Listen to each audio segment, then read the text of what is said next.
अस्सलाम वालेकुम जी, सुबह सवेरे पाकिस्तान में बहुत खुशामदीद। मैं हूँ शिफा यूसुफजई और मैं हूँ वैस मंगल वाला। मेरी तरफ से भी आप सबको अस्सलाम वालेकुम। खुदा का शुक्र है कि उसने हमें आज की सुबह देखना नसीब फरमाई।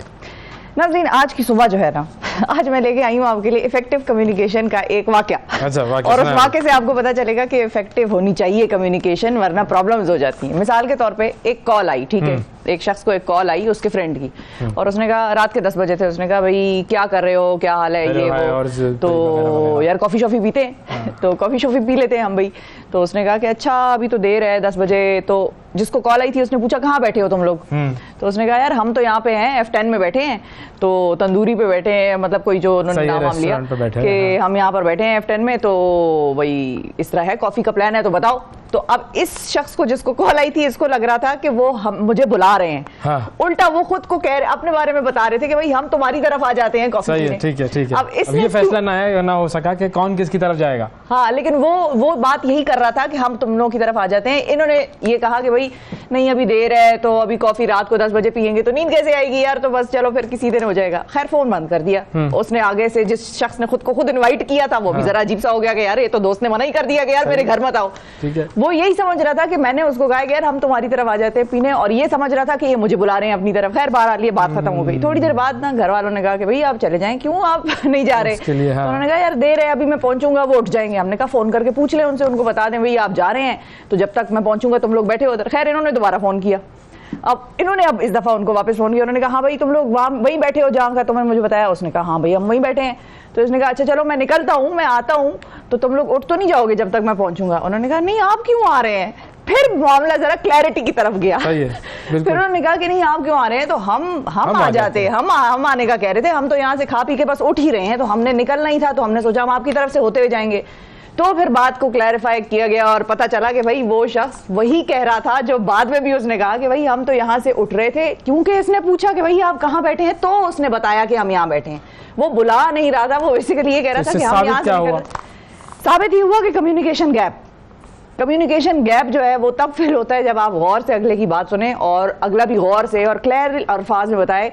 क्योंकि कुछ बात इस तरह की हो गई कि वो एक्सेंट का कुछ फर्क था उर्दू में। उन्होंने कहा हाँ आ रहे हैं, बस आ जाओ, तो वो आ रहे हैं और आ जाओ में दरमियान में जो बात है वो बहुत खो गई। ये जो वाकया आपने बताया है ये बहुत छोटा सा वाकया है ना, कि मतलब ठीक है भाई आप भी आ रहे हैं, नहीं आ रहे, 5 मिनट में पता लग गया, इसमें कोई नुकसान नहीं हुआ किसी का। तो हम कोई फोन कराया ना, फोन बेसिकली कराया कि भाई आप चले जाएं, पूछ लें उनसे कि भाई अगर बैठे हैं तो आप वहां पहुंच जाएंगे। फिर उन्होंने फोन किया, उन्होंने पूछा कि भाई अच्छा मैं आ जाता हूँ, तुम लोग बैठे हो? तो उसने कहा नहीं आप क्यों आ रहे हैं, हम तो यहाँ से उठ रहे हैं। वो सब समझ गई, सारी दुनिया समझ गई, और हम आपकी तरफ आ रहे हैं। मकसद कहने का ये कि बहुत छोटी सी चीज थी, अगर कम्युनिकेशन गैप हो तो उससे बड़े बड़े प्रॉब्लम्स हो जाते हैं, बहुत बड़े बड़े इश्यू हो जाते हैं। बड़े लोगों इसको कहते हैं micro to macro elaboration, impact. बिल्कुल। अब ये तो बहुत छोटी सी चीज थी, लेकिन हो सकता है कि जिंदगी में नहीं छोटी सी चीज क्या थी, हो सकता है कि यहाँ पर भी आपका रिश्ता खराब हो जाता, उस शख्स से आप ना करते, दूसरी दफा उसको फोन ही ना करते, पता ही ना चलता। रिश्ता खराब हो जाता है, ऐसे लोगों का रिश्ता खराब ही हो जाए भाई। अगला आपको कह रहा है खराब कर रहे हैं रिश्ता, अगला आपको कह रहा है मैं आपकी तरफ आता हूँ, आप उसको कहें यार देर है मैंने सोना है, ठीक है, तो वो अगला आपको एक लाफा लगाएगा। हमारे यहाँ होता है, बैरून मुल्क नहीं होता है ऐसा, वो कहते हैं अच्छा ठीक है इट्स ओके। नहीं, बैरून मुल्क का कल्चर डिफरेंट है। मैं तो अपने कल्चर के हिसाब से बात कर रही हूँ कि अगर आपके घर कोई आए, मेहमान नवाजी का पाकिस्तान का ये उसूल है कि अगर कोई कह दे कि हम आपकी तरफ आ रहे हैं तो आप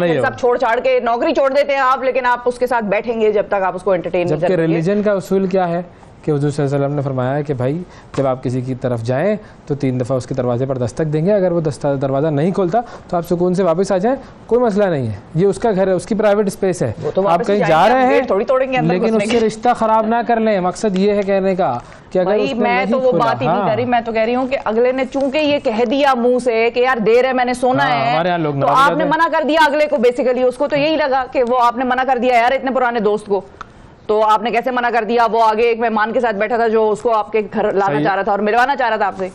तो बात ये हो गई दरअसल। और फिर जब पठानों में हो जाए तो फिर पठानों में और ज्यादा हो जाता है कि भाई ये उस जगह का पेशावर का आदमी ने मुझे मना कर दिया, ऐसे कैसे हो गया? ये तो मसला है। तो ये मामला है कि ये अभी तो ये छोटी सी बात है, लेकिन कम्युनिकेशन को क्लैरिफाई रखें, क्लैरिफाइड रखें, साफ सुथरे अल्फाज में क्लैरिटी से अल्फाज की अदायगी करें और बताएं अगले को पूरा जुमला क्लियर करके कि आप क्या रहे हैं, बजाय इसके क्लियर हो जाए, बिल्कुल क्लियर हो जाए। मैं 60 सेकंड न्यूज़ दिखा रहा हूँ, ठीक है, क्लैरिटी के साथ 60 सेकंड न्यूज़ सब देख लो, बाद में नहीं कहना, दिखाओ। वज़ीर आज़म अनवार उल हक काकड़ की सरबराही में बिजली बिलों पर दूसरा इजलास भी बेनतीजा, रिलीफ का फैसला न हो सका। फैसलाबाद में नौजवान ने बिजली का बिल ज़्यादा आने पर खुदकुशी कर ली। Army chief general Asim Munir की मईशत बहाली के लिए निगरान हुकूमत की पॉलिसियों के तसलसल में हिमायत की यकीन दहानी। साबिक सूबाई वज़ीर मुकेश चावला समेत पीपल्स पार्टी के करीबी 60 से ज़ायद सरकारी अफसरान के नाम स्टॉप लिस्ट में शामिल। सानेहा जड़ावाला और सरगोदा की कड़ियाँ भारत से मिल रही हैं, IG पंजाब। कौमी टीम की वर्ल्ड कप जर्सी की रुनुमाई कर दी गई। इराक में ईरानी ज़ायरीन की बस ट्रक से टकरा गई, हादसे में 9 अफराद जाँ बहक। फ्रांस के सरकारी स्कूलों में अबाया पहनने पर पाबंदी। बरतानिया में नौमौलूद को जहरीला इंजेक्शन देकर कत्ल करने वाली एक और नर्स गिरफ्तार, तहकीकात का आगाज़। और स्वीडन में पाकिस्तानी शहरी मलिक शहजाद ने कुरान की बेहुरमती के नापाक इक़दाम को रोक दिया। जी ये थी 60 सेकंड न्यूज़। ये देखें, एक और नर्स दरियाफ्त हो गई जिसने एक बच्चा जो है उसको कत्ल कर दिया। ये क्या हो रहा है बरतानिया में? तरफ बिल्कुल ये बरतानिया में क्या हो क्या रहा है मुझे समझ में नहीं आ रहा। पैदर पे 2 वाक़यात इस तरह के आ गए और फिर बहरहाल ये दूसरा एक बंदा जो कि पाकिस्तानी जिसने अपनी बच्ची का बेहुरमती जो कुरान की हो रही थी उसको जिसने रोका। तो ऐसे भी हैं जो कहते हैं कि नहीं जी हम रोकेंगे। बहरहाल ये कल ये क्या हुआ, ये जो बरतानिया में जो एयर ट्रैफिक में मसले हो गए, जहाज हजारों पैसेंजर्स जो हैं वो भाई फंस गए, उनके प्लान्स आगे पीछे हो गए। हुआ क्या मसला समझ में नहीं आया मुझे। मैं टेक्निकल फॉल्ट था भाई। बताया ये जा रहा था कि बरतानिया के एयर ट्रैफिक कंट्रोल में होने वाली तकनीकी खराबी की बुनियाद पर लाखों मुसाफिरों को मुसीबत पड़ गई। और वो मुसीबत इस तरह से पड़ गई कि गुज़िश्ता सुबह जो है वो एयर ट्रैफिक कंट्रोल के निज़ाम में खराबी पैदा हो गई, जिसके बायस हुआ ये कि तकरीबन 10 लाख मुसाफिरों की या तो फ्लाइट्स ताखीर का शिकार हो गई या फिर कैंसिल ही हो गई। 10 लाख मुसाफिरों की 10 लाख मुसाफिरों की। और इवन अगर आप लंदन की बात करें, ये तो खैर मैं पूरे मुल्क का आपको बता रही हूँ बरतानिया का, लेकिन सिर्फ अगर लंदन की बात करें तो लंदन में ही 5 से 6 एयरपोर्ट हैं। उनमें से 3 गालिबन इंटरनेशनल है, 3 या 4, और 5वां जो है वो छोटे लेवल पर यूरोप और इंटरनल जो डोमेस्टिक फ्लाइट्स हैं उनमें होता है। तो हर साल वहां पर कितने लोग आते जाते हैं और वो तो आपको उनके उससे पता चल जाएगा कि हर मिनट में कितने प्लेन जो हैं वो आपको हर थोड़ी थोड़ी सेकंड्स के बाद उड़ते हुए आवाज़ आती है, आपको नजर आते हैं। खैर मुसाफिरों को मुतासरा एयरपोर्ट्स पर 12 घंटों तक की ताखीर का भी सामना रहा। कुछ ऐसे भी थे जो वहाँ बैठे ही रह गए क्योंकि समझ नहीं आ रही थी कि भाई ये कब तक सॉल्व होगा सारा सिलसिला। फिर निज़ाम में टेक्निकल फॉल्ट आया तो उसका तो खैर पता चला लिया गया, लेकिन उसे दुरुस्त कर दिया गया। और उसके बावजूद जो है वो बहुत सारी चीज़ें जो है वो ऊपर नीचे हो गई। ट्रैवल इंडस्ट्री को इंतशार का सामना करना पड़ा, लोगों की छुट्टियां जो हैं वो आगे पीछे हो गई। छुट्टियां मनाने के लिए जो लोग जा रहे थे, फैमिलीज़ वगैरह, वो एयरपोर्ट्स पर फंसी रह गई। कुछ फ़्लाइट्स डिले हो गई, कुछ फ़्लाइट्स मिस हो गई। बड़ी तादाद में लोगों को एयरपोर्ट के गेट्स पर घंटों रुके रहना पड़ा।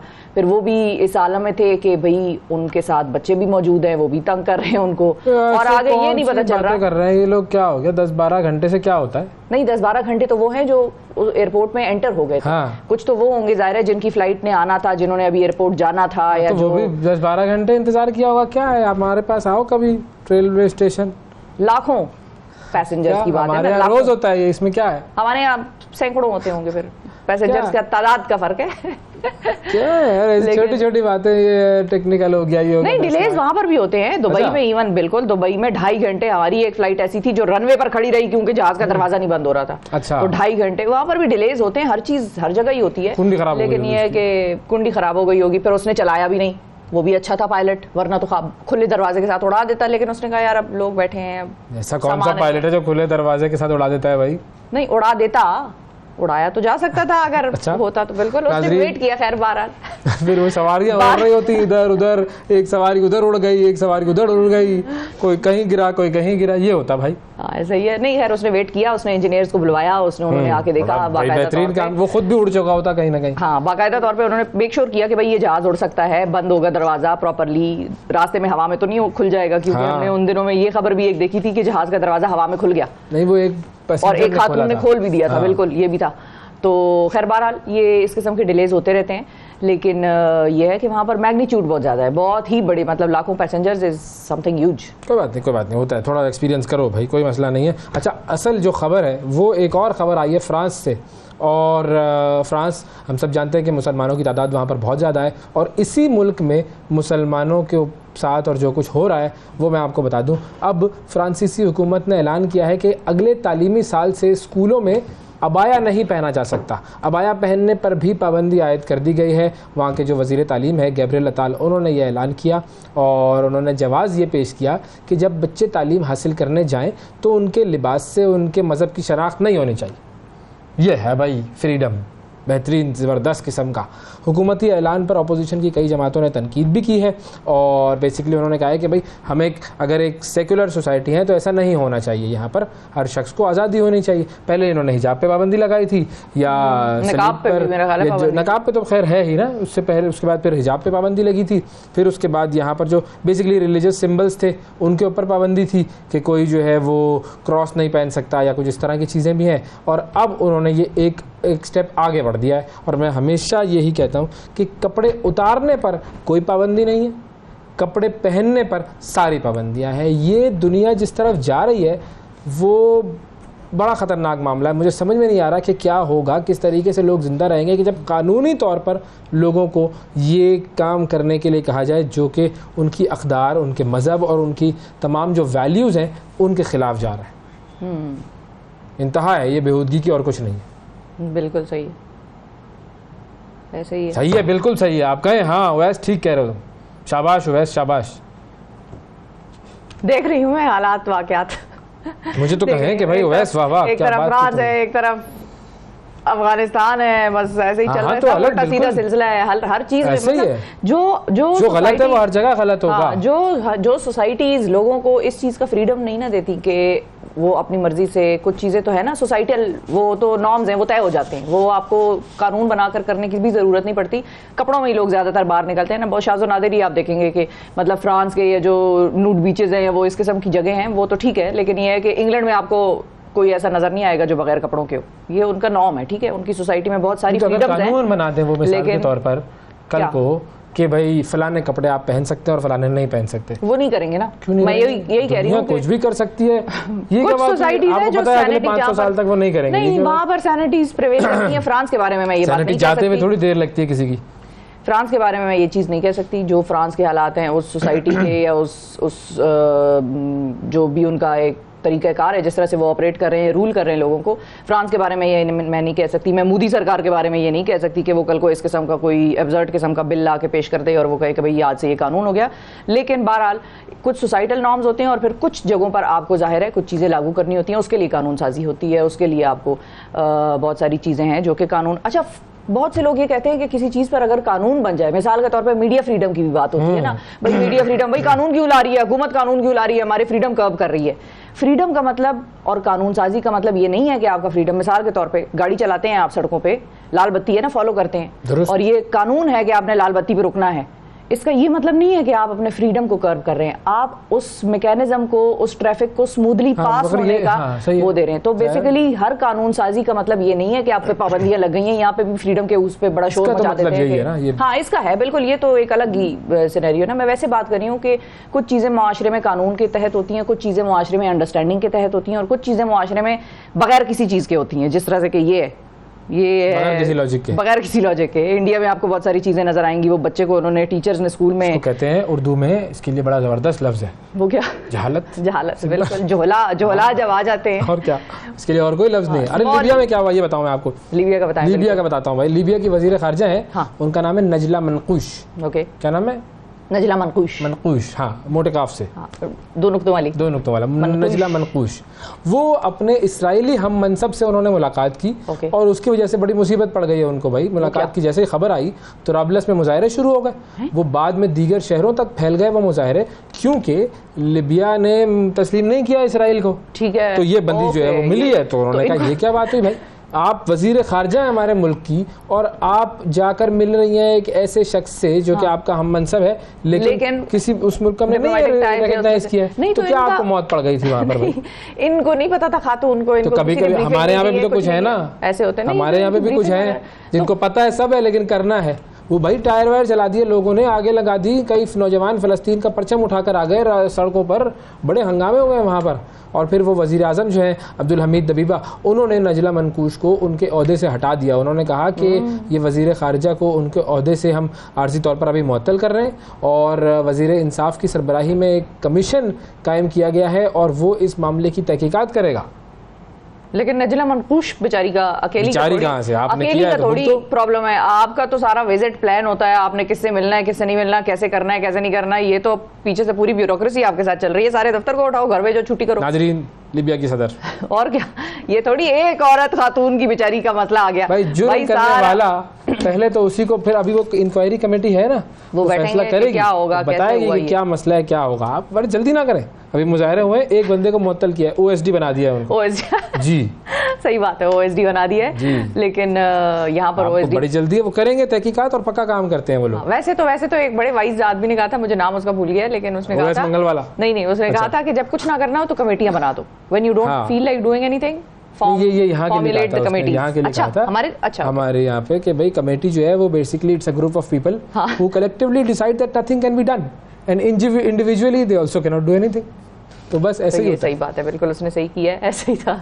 अच्छा, मैं आपको एक और अजीब सी खबर सुनाती हूँ, क्या? ये भी खबर आपको हिला के रख देगी।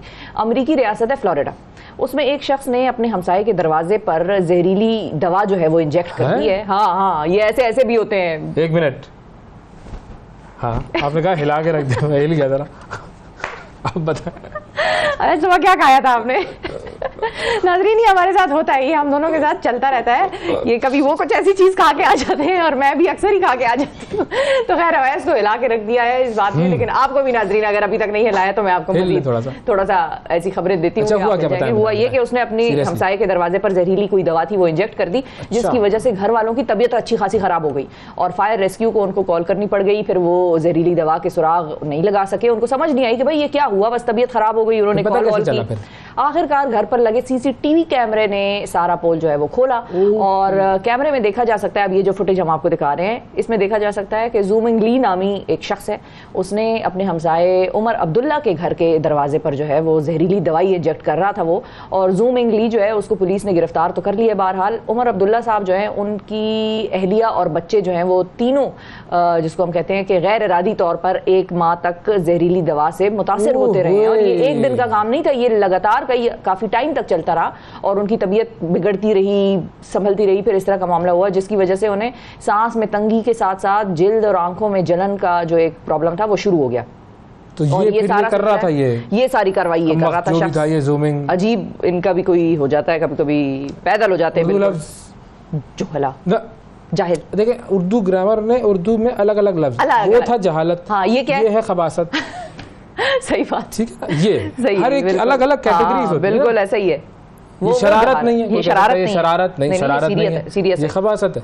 अच्छा, इधर भी देखें, उमर अब्दुल्ला वगैरह जो है मुसलमान है, हो सकता है ये हेट क्राइम हो, ये हेट क्राइम भी हो सकता है, ये बिल्कुल हो इसको सकता है। आप रूल आउट नहीं कर सकते। वो तो शुक्र है उमर अब्दुल्ला भाई ने ये अपने घर के जो पौधे हैं बाहर लगे हुए, उसमें उन्होंने वो लगा दिया था कैमरा, उस कैमरे ने पकड़ लिया अब इसको। बेसिकली ये भी कहता है कि जो मैं खबर का एक और आर्टिकल मैंने जब ये सर्च की, मैंने कहा भाई पता चले हुआ क्या है, क्यों ये पागल है, क्या है। तो ये भी कहीं लिखा हुआ नजर आया कि भाई ये शोर की कंप्लेन करता था, उनको ये जा के बार बार कहता था कि भाई आपके घर से नॉइज की आवाज आती है, शोर की आवाज आ रही है, तो इसको भाई आप लोग बंद करें। खैर बहरहाल बड़ा शोर करती हैं आप। अब मैं इसका मतलब ये है कि मैं जहर दे दूं आप, ऐसा तो नहीं हो सकता ना। बिल्कुल आप भाई प्रॉपरली कंप्लेन कर लें, अगर आप उनको कह रहे हैं और अगर वो आपकी बात नहीं सुन रहे हैं, कंप्लेन वगैरह का सिस्टम बड़ा प्रॉपर है। आप कंप्लेन करें, काउंसिल को बताएं भाई ये my neighbours are creating disturbance, हाँ दे आर क्रिएटिंग डिस्टर्बेंस, और बस फिर वो आएगी काउंसिल जाने और फिर आपके नेबर जाने। आपको इतना एक्सट्रीम स्टेप लेने की क्या जरूरत है? तो खैर ये बात हुई सामने। अच्छा, ऑस्ट्रेलिया में एक बड़ा वाकया हुआ, वो क्या आपको बता दूं, उससे भी सुन के हम हिलेंगे या नहीं? नहीं, वो वाकई हिल जाएंगे, वो साइंसी दुनिया हिल गई है पूरी। अच्छा, भाई हाँ सही है। ऑस्ट्रेलिया में एक खातून है, 64 साल की उम्र उनके दिमाग में एक पैरासाइट दरियाफ्त हुआ है और उसने डॉक्टर्स को हिला दिया है। वो जो पैरासाइट है उसकी बेसिकली जो लंबाई है वो 8 सेंटीमीटर है। नॉर्मली इस तरह नहीं होता है। ये तिब्बी तारीख का एक ऐसा वाकया है कि जो कि पहली मरतबा हुआ है, और इतना बड़ा जो इंसानी दिमाग में, एक तो ये कि जिंदा पैरासाइट नहीं देखा गया। ठीक है, बिल्कुल। अब खातून ने जब कंप्लेन की डॉक्टर्स को, तो उसने कहा कि भाई मुझे भूलने की बीमारी है और आई कीप फॉरगेटिंग थिंग्स, ये उसने कहा जाकर। तो डॉक्टर्स ने मशवरा किया, उन्होंने कहा भाई MRI स्कैन वगैरह करवाओ। तो MRI स्कैन हुआ तो उसके अंदर आया कि ये जी पैरासाइट है, और फिर सर्जरी की गई, उसको निकाला गया। तो बेसिकली ये जो पैरासाइट होता है ना, ये पाइथन सांपों में पाया जाता है। ये आंटी जो है वो पैरासाइट जो है वो अपने पास लेके चल रही थी। आंटी ने पाइथन तो नहीं रखे हुए थे जी, ये देखें क्या समझ में नहीं आया मुझे, ये कैसे गया होगा इसके दिमाग में या पैदा हुआ होगा। वो क्या है, वो कौन सी बीमारी है जो स्विमिंग पूल में जाते हैं तो वो दिमाग में निगलेरिया, तो ये तो उसका भी कोई बड़ा कोई चीज़ है ये। हाँ बिल्कुल, ये कोई अजीब सी चीज़ है और वाकई हम हिल से गए सुन के, अजीब सा लगता है। मेडिकल साइंस है तो मेडिकल साइंस वालों ने फिर डॉक्टर ने उसका इलाज किया, निकाल दिया उसका दिमाग का जो पैरासाइट था। तो बिल्कुल सही हुई, दिमाग का कीड़ा जो है ना वो निकालना जाना चाहिए। ये दिमाग में इंसान के अक्सर कीड़ा हो जाता है। ऐसे एक और लफ्ज आया उर्दू का, खन्नास। खन्नास, दिमाग में खन्नास, अच्छा अरबी का, ये दिमाग में अम्मा कहती है, ये तो माँ से मुझे याद आया कि तुम लोगों के दिमागों में खन्नास भरा हुआ है। खन्नास बिल्कुल जी, बेसिकली जो है वो अरबी का लफ्ज़ है। चलें जी, तो ये हो गई जी खबरों के बाद हम ज़रा ले लेते हैं एक छोटा सा ब्रेक के बाद वापस आते हैं तो प्रोग्राम को मज़ीद आगे बढ़ाएंगे। सुबह सवेरे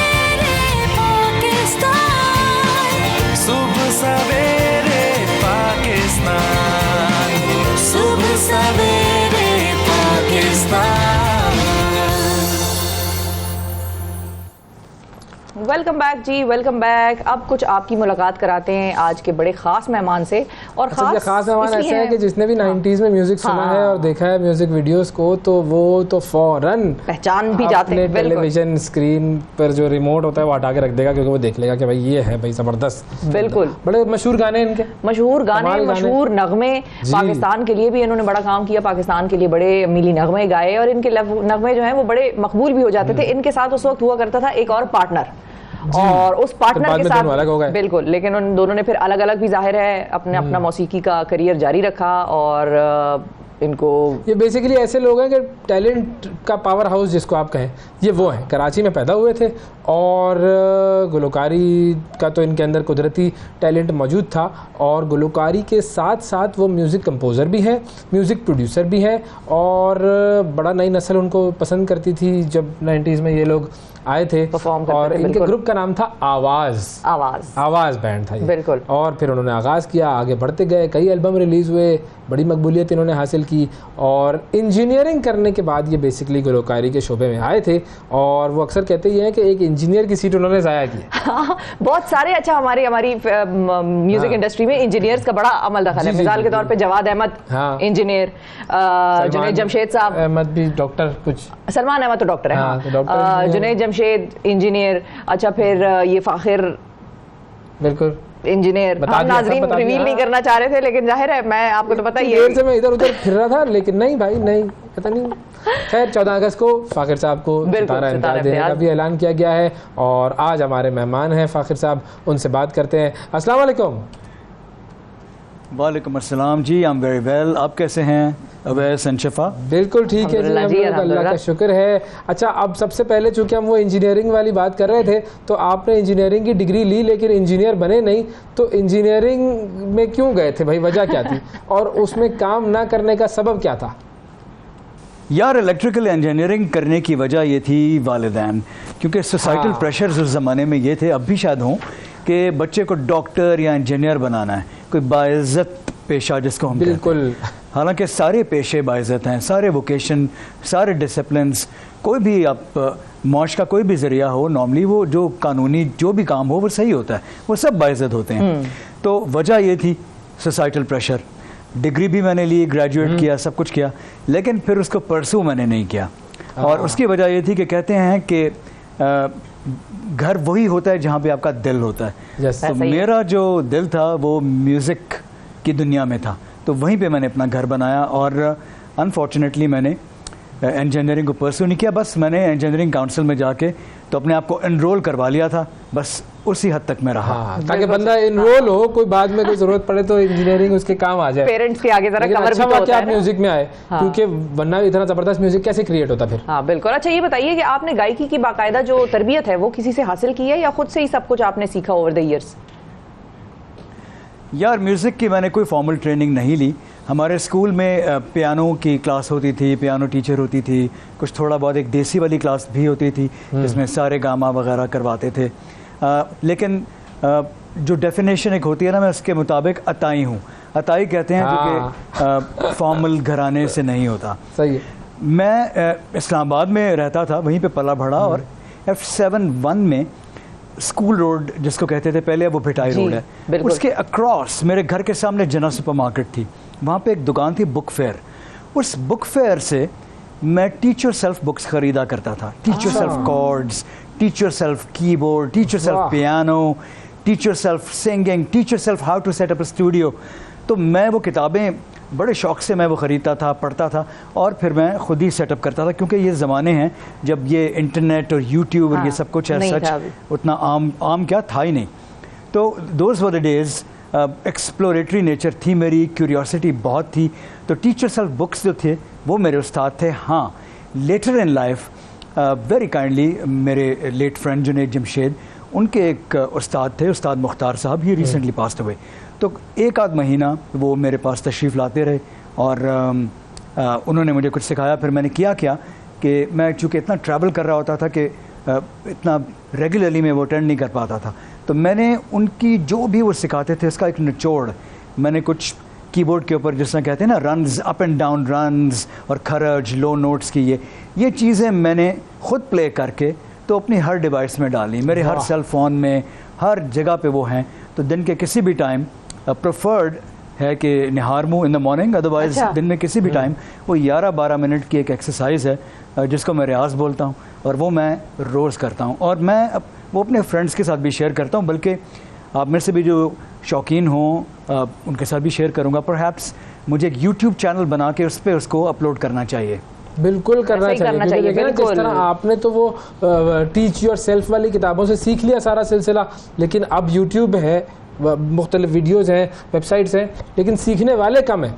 हाँ। जो खुद सीखें, ये बड़ी एक आपके अंदर वो जिसको कहते हैं ना एक जज्बा, बिल्कुल, जिसकी तरफ आप जाते हैं, आप अपने मंजिल की तरफ जाते रहते हैं, सिर्फ एक जज्बा ये और है कभी कभी अवैस और फाखिर, आप लोगों को जाहिर है आप एक्सपर्ट हैं उस फील्ड के, आपने सीखा है, अपनी बहुत सारी गलतियां भी हुई होंगी, बहुत सारी चीजें ठीक भी आपने की होंगी, तो आपके एक्सपीरियंस को सुन के लोग ज्यादा अमल करेंगे, बजाय इसके कि मुझे लगता है कि वो किसी अननोन आर्टिस्ट को, जिसको बहुत ज्यादा शौक से ना सुनते हो या जिसके साथ अपना कल्चरल फेमिलियरिटी ना हो, उस बात को समझना। अच्छा, एक और बात बताएं फाखिर, क्या तरबियत हासिल करके हर कोई गायकी का फन सीख सकता है, या फिर एक इंटरनल जो नेचुरल सिंगर होता है? हाँ, नहीं, मैं तो खैर क्या नेचुरल सिंगर हूँ, लेकिन क्या नेचुरल सिंगर्स होते हैं या तरबियत हासिल करके बन सकता है बंदा सिंगर? यार, नेचुरल तो सिंगर होता है, कोई भी म्यूजिशियन नेचुरल होता है, यानी he is a born musician और he is not a musician.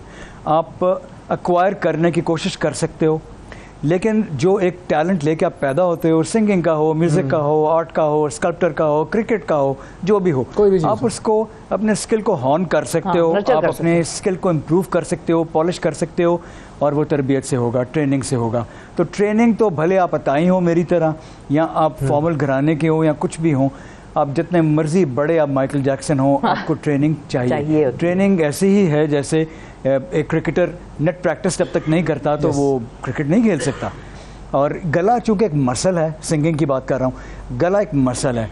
अगर आप अचानक 100 मीटर स्प्रिंट करेंगे तो आपको क्रैम्प्स पड़ जाएंगे, आपकी तबीयत ख़राब हो जाएगी। इसी तरह गला, अगर रोज़ आपका ट्रेनिंग आप करते रहोगे, उसको प्रैक्टिस कराते रहोगे, तो you will be able to do well, otherwise you will remain mediocre. Absolutely right, बिल्कुल। अच्छा, ये बताएं कि आपका एक गाना था, वैसे तो बहुत सारे मशहूर गाने मेरे भी कुछ फेवरेट्स हैं, अभी ऐसा ऐसा मैं बताऊंगी, लेकिन एक गाना था जो बड़ा ही पॉपुलर हुआ, मिस्टर फ्रॉडिये। हाँ, अच्छा, ये तू किन्ना सेट बिल्कुल हाँ। वो था ना उनका गाना, और आपका गाना ये बहुत पॉपुलर हुआ लोगों में, अवाम में, यूथ में। इसके बारे में जरा हमारे नाजरीन को कुछ बताएं, कौन था आपकी इंस्पिरेशन, कौन था माइंड में? बिल्कुल जी, हाउ कैन आई फॉरगेट, हमने मिस्टर फ्रॉडिये बनाया था, एंड मिस्टर फ्रॉडिये का नाम मैंने ही रखा था, साबिर ज़फ़र साहब के साथ मिलके हमने लिखा था, और इस गाने का नाम पहले कुछ और था। अच्छा। लेकिन वो डायरेक्टली काफ़ी पोलिटिसाइज हो जाता, कंट्रोवर्शियल हो जाता, और हम थे थोड़े डरपोक बच्चे थे, तो हम लोगों ने उसका नाम चेंज करके फिर मिस्टर फ्रॉडिये किया, एंड फिर भी वो गाना बैन हुआ।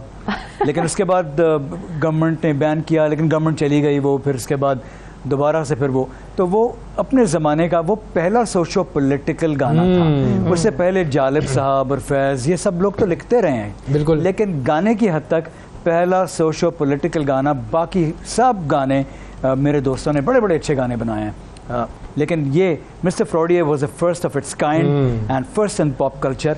1996 में ये हमने रिलीज़ किया था।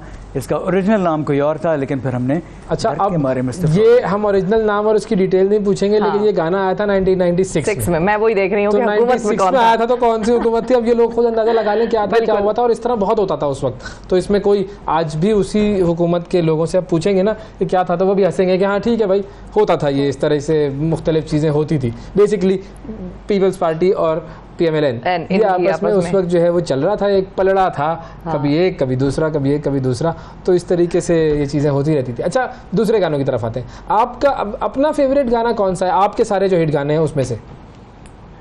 यार जब आप कोई गाना बना रहे होते हैं तो आपको लगता है कि सबसे अच्छी धुन यही है। हाँ। चूँकि मैं धुन खुद बनाता हूँ और म्यूज़िक भी ज़्यादातर मैं अपना खुद ही प्रोग्राम करता हूँ, तो मुझे जब मज़ा आने लगता है तो उस गाने पे मैं फर्दर काम करता हूँ। अच्छा, मेरा एक गाना है काश हम जुदा ना होते। काश हम मुझे जुदा काश हम होते, जुदा ना हाँ। होते। मुझे दिल ना लगे बहुत पसंद है। मुझे सारे यार अपनी creations are like your babies, आपके बच्चों की तरह Exactly. होते हैं आपके, जो आपका काम होता है, तो मुझे अच्छे लगते हैं। लेकिन मुझे काश हम जुदा ना होते अच्छा लगता है, दिल ना लगे पसंद है। मुझे मेजर स्केल के गाने पसंद हैं क्योंकि वो मुझे मीठे लगते हैं।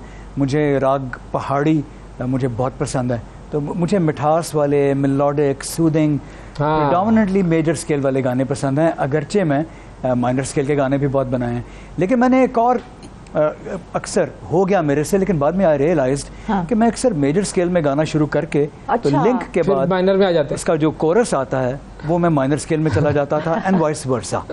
जैसे माही वे एक गाना है मेरा, हाँ।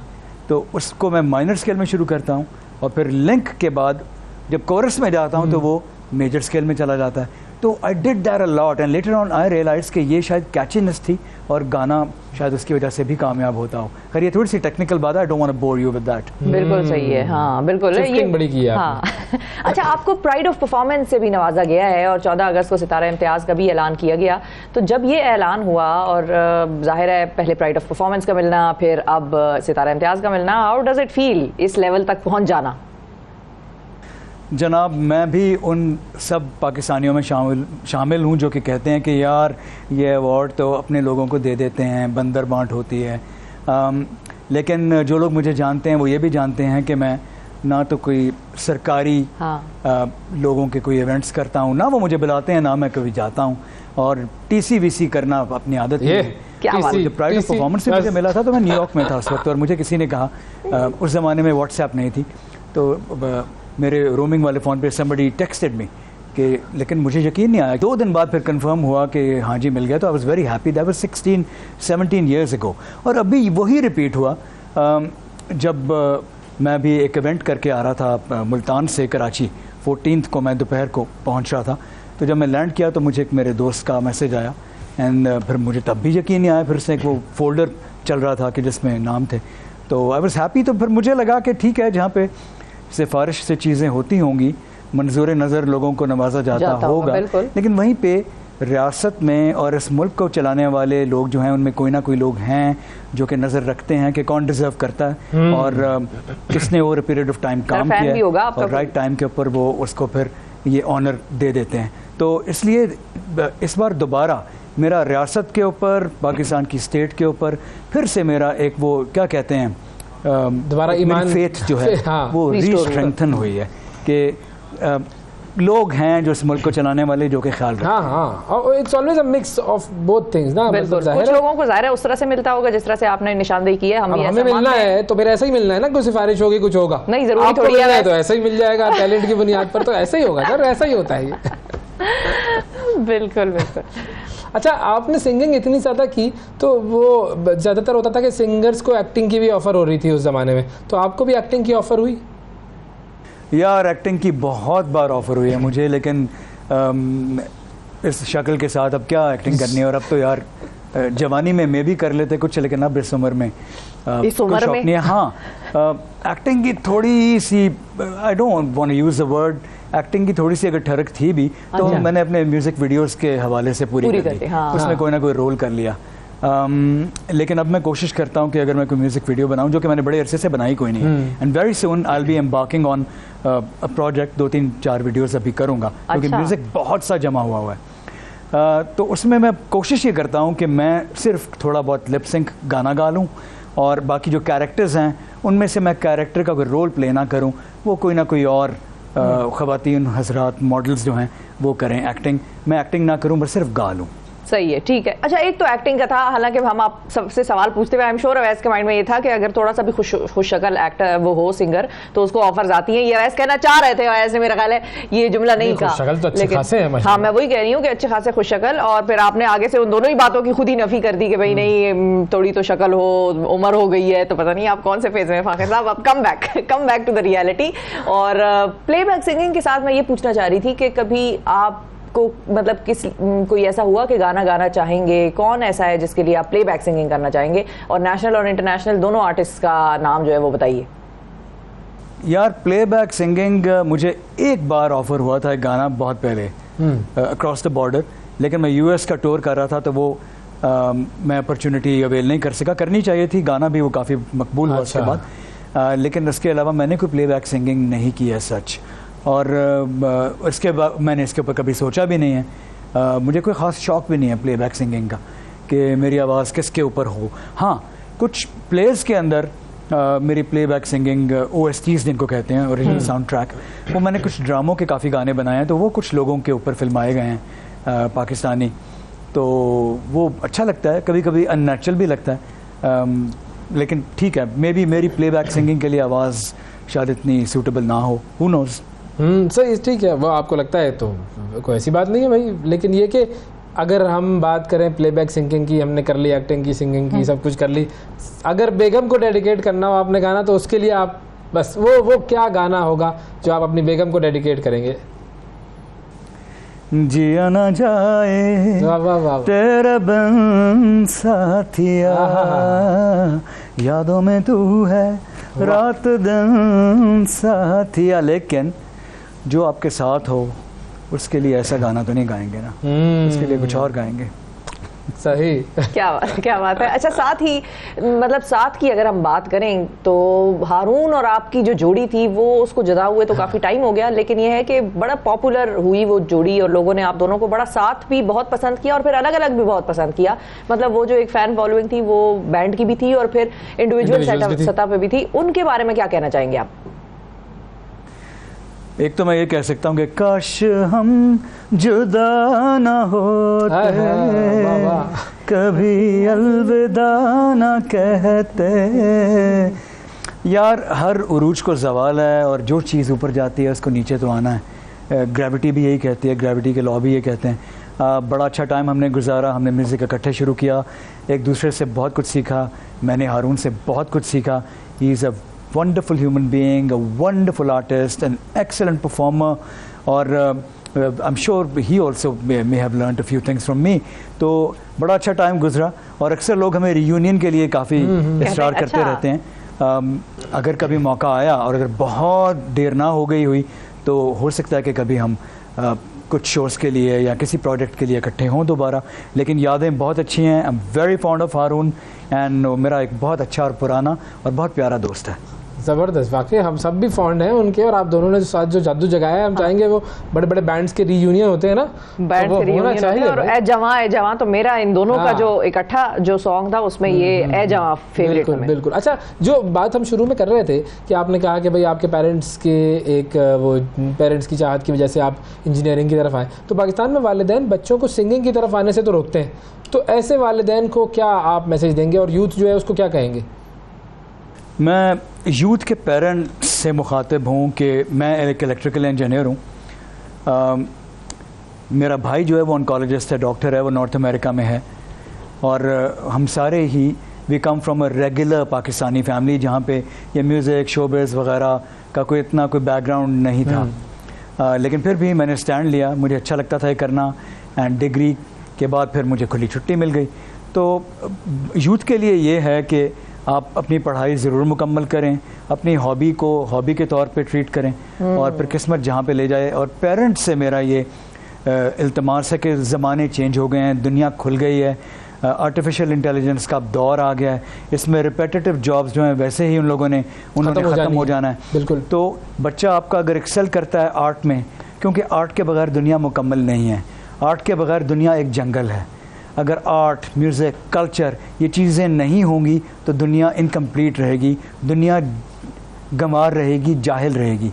तो अगर आपके बच्चे अगर आर्ट में प्रॉस्पर करते हैं, आगे बढ़ते हैं, उनके पास टैलेंट है, तो प्लीज़ उनको खुदारा इनकरेज करें और मत सोचें जो मुआश होता है अल्लाह ताला देने वाला है, अल्लाह ताला पैसे देता है, अल्लाह ताला रोज़गार देता है, इसकी आप फ़िक्र ना करें। जब वो अपने काम में, अपनी लाइन में एक्सेल करेंगे, अच्छा जाएंगे, नाम बनाएंगे, पैसा खुद ब खुद फॉलो करेगा उनको। बिल्कुल सही बात है। किसी भी काम में आप हों नसीब तो पैसा आ जाता है आपके पास, आप अपने काम में बेहतरीन बनने की कोशिश करें, बिल्कुल, फिर पैसा आने से नहीं रुकता है। बिल्कुल। अच्छा, अब चूंकि हम we are in the month of August और जाहिर है आपका तमगा भी, सितारा भी सेलिब्रेट कर रहे हैं, हम प्राइड ऑफ परफॉर्मेंस भी सेलिब्रेट कर रहे हैं, अगस्त भी सेलिब्रेट कर रहे हैं। मैंने तो पहना भी ग्रीन है, अवैस ने भी फिरोजी का टच दिया अच्छा खासा। तो जाते जाते अगर आप हमारे नाजरीन के लिए वो ए जवां मिली नगमा अगर सुना दें तो मज़ा आ जाएगा। बिल्कुल। 1997 में पाकिस्तान की 50th एनिवर्सरी और अभी 75 हो गई, तो देख लें कोई 25-26 साल पुराना गाना हमने बनाया। और अगर इसकी वीडियो आपने देखी हो तो बूरबन में हम लोग भी, आप बच्चों की तरह हम लोग भी उस ज़माने के लिहाज से जो डांस कर रहे थे उल्टा पुल्टा मुझे तो खैर आता नहीं, अगर 2 लेफ्ट फीट तो मैं बड़ी मुश्किल से कर रहा था, हारून अच्छा करता है। तो ए जवां का वीडियो था, it was all about dance at that time. तो आप यूथ, बल्कि जवान, मेरी उम्र के लोग, बड़े लोग भी, सब हमेशा ज़िंदगी में याद रखें कि हम किसी से कम नहीं, इसका हमको है यकीन, मुश्किल खुद पे रो पड़े गर हम जाएं जम कहीं, रश कब करेगा सारा ज़माना जब तक रहेगा जहां, ए जवां जीते तेरा निशान, ए जवां मंजिल है आसमां, so on and so fourth. क्योंकि अगर आप मुश्किल से हार मान जाएंगे तो इसका मतलब है कि ज़िंदगी ख़त्म। अगर मुश्किल के आगे जम के खड़े हो जाएंगे और कहेंगे मुश्किल तेरी ऐसी की तैसी, हमने आगे बढ़ना ही बढ़ना है, तो बस फिर कामयाबी आपके कदम ही चूमेगी। बिल्कुल, वाकई बड़ा ज़बरदस्त मैसेज। फ़ाखिर महमूद हमारे साथ मौजूद थे sir, thank you so much. और वाकई हम वो चले गए 90s में, चले गए सेगमेंट के हवाले से यही कह सकते हैं कि हम चले गए 90s के अंदर। Hundreds of memories of those times, आपके कॉलेज की, स्कूल की, फ्रेंड्स की, यूनिवर्सिटी कॉलेजेस के ट्रिप्स की, वो सारे इनके गानों से हमें आहिस्ता आहिस्ता एक करके याद आते गए। ज़बरदस्त, थैंक यू जी, थैंक यू फ़ाखिर साहब, बहुत शुक्रिया आपका। नाज़रीन वक्फा लेते हैं, वक्फे के बाद दोबारा हाजिर होंगे, हमारे साथ रहिएगा। सुबह सवेरे पाकिस्तान, सुबह सवेरे पाकिस्तान, सुबह सवेरे पाकिस्तान।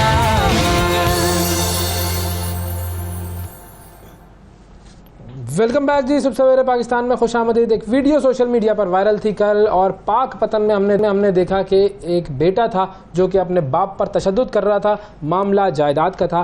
क्या ऐसी वजह होती है कि हम इस नहज पर पहुंच जाते हैं कि वो शख्स जो कि हमारे लिए सबसे बड़ा दर्जा रखता है, हमारा बाप, उसके साथ हम इस तरह करना शुरू कर दें? वो जो वालिद साहब हैं जिनके ऊपर वो तशद्दुद हो रहा था, गुलाम रसूल साहब, उनसे बात करते हैं। अस्सलाम वालेकुम।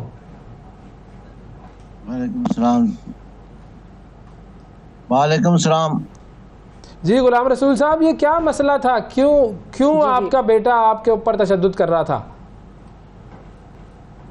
बस ज़मीन का मसला था पापा जी, बस, और कुछ कोई मसला नहीं था। बस मेरी बीवी जो है उसके साथ मिल के वो मतलब है मेरे से ज़मीन छीनना चाहते हैं, और कुछ कोई मसला नहीं था। तो वो फिर अब क्या हुआ? हाँ, जी, अब तो उसका क्या हल निकाला पुलिस ने? अभी तक वो कल रिमांड में मिला है उनका, अभी वो मतलब हवालात में ही है। बाबा जी मैंने उनके लिए बहुत तो मेहनत की। आपके पास जो जायदाद है, जो भी जमीन है, वो आपने अपने बच्चों के नाम कर दी है या नहीं की है? नहीं, मैंने नहीं करनी, ना देनी है उनको, ना करनी है, कुछ नहीं करना उसके। फिर किसको देनी है? बाबा जी मैं किसी को, जब तक जिंदा हूँ मैं किसी को भी नहीं देता, मैं खुद खाऊंगा, मेरे पास है अपने क्या पास जब सही है, बिल्कुल ठीक है, ठीक है। अच्छा, अब आगे आपको इस मसले का क्या हल नजर आता है? अगर वो हवालात से छूट जाते हैं और आपसे अगर आके माफी मांगने की कोशिश करें तो आप माफ कर देंगे, या आप चाहेंगे कि जो सजा कानून के मुताबिक उनको मिलनी है वो मिले? धर्म है। अभी तो मैं कुछ नहीं कह सकता। अच्छा, अभी कुछ नहीं कह सकते। अच्छा, एक चीज़ है, जब इंसान जो है ना उसको चाहिए कि वो अपनी ज़िंदगी में ही वो वसीयत कर देते हैं। हाँ हाँ, लेकिन तो ये कि अगर वो वसीयत नहीं हो रही है, इसका आपने या ये नहीं की है कोई?